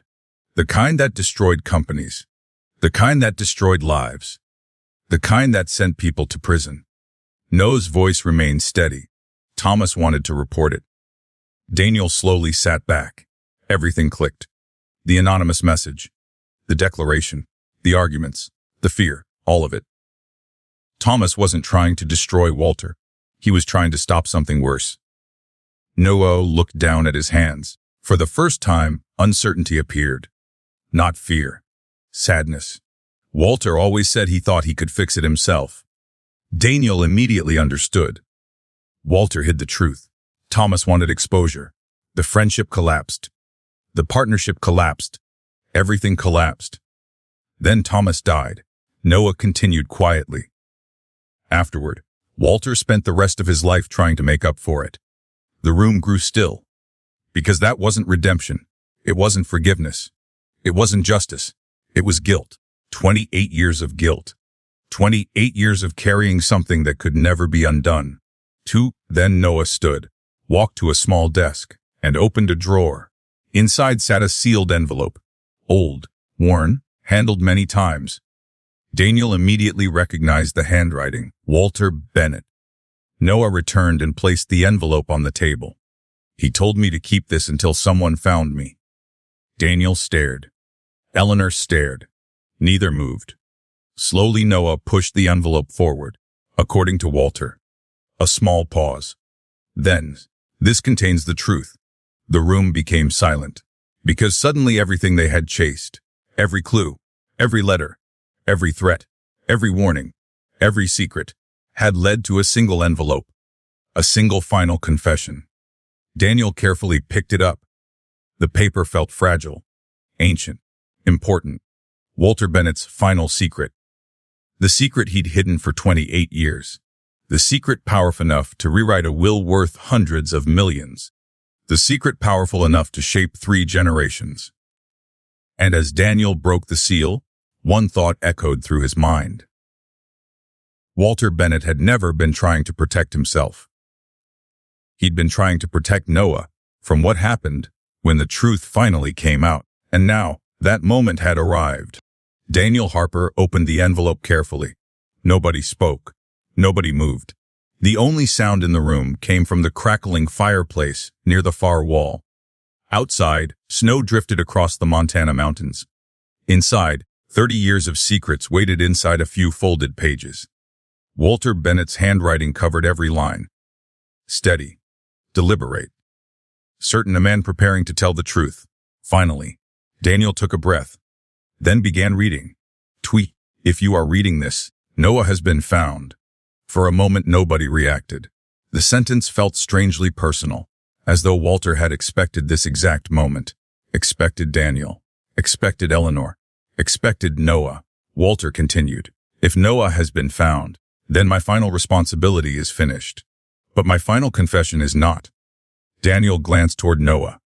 The young man sat perfectly still, watching, listening, waiting, just like everyone else. Next paragraph changed everything. Thomas Carter did not die because of an accident. The room froze. Daniel continued reading. Thomas died because of me. Silence. Absolute silence. Noah lowered his eyes. Eleanor slowly sat back. Nobody interrupted. Nobody breathed. Daniel continued. 28 years ago, I made decisions that placed our company in danger. I hid those decisions from Thomas. When he discovered the truth, he demanded we go public. He was right. I was wrong. Daniel turned the page. The confession became even more personal. I convinced myself I could save the company. I convinced myself I could fix everything. Instead, I destroyed a friendship. I destroyed trust. And I destroyed a family. The words hit harder than anyone expected. Not because they described a crime, because they described a failure. A failure that rippled through generations. Daniel continued reading. The day before Thomas died, he gave me an ultimatum. Either we exposed everything together, or he would expose it himself. The room became still. Everyone finally understood. Thomas wasn't threatening Walter. He was trying to do the right thing. Walter had simply refused to listen. Then came the final revelation. The one Walter had hidden for nearly 3 decades. Thomas never reached the authorities, because someone else acted first. Daniel stopped. His eyes narrowed. Then he read the next paragraph. Twice. Just to make sure. Then a third time. Because he could barely believe it. Walter had spent decades protecting the wrong secret. The fraud wasn't the biggest danger. The people behind it were. The financing agreement Walter signed 28 years earlier wasn't backed by legitimate investors. It was controlled through a network of shell companies. Companies connected to organized financial crime. The room went silent. Everything suddenly made sense. The threats, the surveillance, the warnings, the fear, the anonymous messages. Someone hadn't spent decades protecting a fraud. They'd spent decades protecting the people connected to it. Daniel looked up. Nobody spoke. Even Noah looked stunned. Apparently this part had never been shared with him. Daniel continued. Thomas discovered the connection before I did. When he threatened exposure, he became a liability. 3 days later, he was dead. The room became ice cold. Because suddenly Thomas Carter's death looked very different. Not an accident. Not murder proven in court. Something worse. A truth hidden in shadows. A truth nobody could prove. Yet everyone could feel. Walter's confession continued. I spent years trying to uncover evidence. Years trying to prove what happened. Years trying to protect Emily. And after Emily, years protecting Noah. Daniel slowly lowered the pages. Everything fit. Every single piece. Walter wasn't protecting Noah from guilt. He was protecting him from consequences. Consequences attached to a truth someone desperately wanted buried. Noah finally spoke. His voice barely above a whisper. He told me some of that. Daniel looked toward him. The young man stared at the floor. He never told me everything. Nobody blamed him. Walter clearly hadn't wanted him carrying that burden. At least not while he was alive. Daniel returned to the final pages. The handwriting became less steady, older, more fragile. Walter had likely written this shortly before his death. The final confession approached, and so did the final answer. I failed Thomas. I failed Emily. The words looked simple, yet they carried decades of pain. Walter continued, no amount of money can repair what happened. No amount of success can erase it. The only thing I could do was keep my promise. Daniel swallowed. Then read the next line aloud. I promised Thomas his family would never stand alone again. The room became silent. Because finally, everything made sense. The trust fund, the hospital visits, the photographs, the letters, the will, the inheritance. None of it had been about money. It had been about a promise. One promise, kept for 28 years. Daniel reached the final page. The last page. The page that had started everything. The page that made the Bennett family laugh. The page that froze an empire. The page that changed countless lives. Walter's final words filled only a few paragraphs. Yet they mattered more than everything that came before. If Noah is reading this, you owe me nothing. The room became still. Noah stared at the paper, motionless. Daniel continued, I was not your grandfather. I was not your father. I was not your family. But I tried my best to honor the family. I failed. Noah closed his eyes. For a moment, nobody spoke. Then Daniel read the final paragraph. The paragraph that explained the will completely. I never wanted my children to inherit my wealth until they understood why it existed. If they found you, they would finally understand. The inheritance was never the lesson. You were. Silence. Complete silence. The confession ended. The story ended. The truth stood exposed, at last. Several days later, the Bennett family gathered one final time. Not in a courtroom, not in a law office. At the mansion, the atmosphere felt completely different. No anger, no competition, no desperation, just reflection. Noah sat beside Eleanor. Michael sat across from him. Claire nearby. Richard quietly listening. Nobody saw a condition anymore. Nobody saw an obstacle. Nobody saw an inheritance. They saw a young man whose life had been shaped by decisions made before he was born. A young man who had survived all of it. Eleanor opened the final court documents. The legal verification was complete. No Carter had been found. Walter's conditions had been satisfied. The estate would proceed. For a moment, nobody reacted. The money no longer felt important. The truth did. Several months later, the mansion library looked different. The letters had been archived. The photographs preserved. The investigation closed. The secrets finally documented. Walter Bennett's name remained attached to a successful company. But now it carried something else. Context. Truth. Humanity. He wasn't remembered as a perfect man. Because he wasn't. He was remembered as a flawed man who spent 28 years trying to honor a promise he should never have needed to make. And in the end, that promise mattered more than the fortune. More than the company. More than the inheritance. Because it changed lives, including Noah's, including the Bennett families, and perhaps even Walter's. At least a little.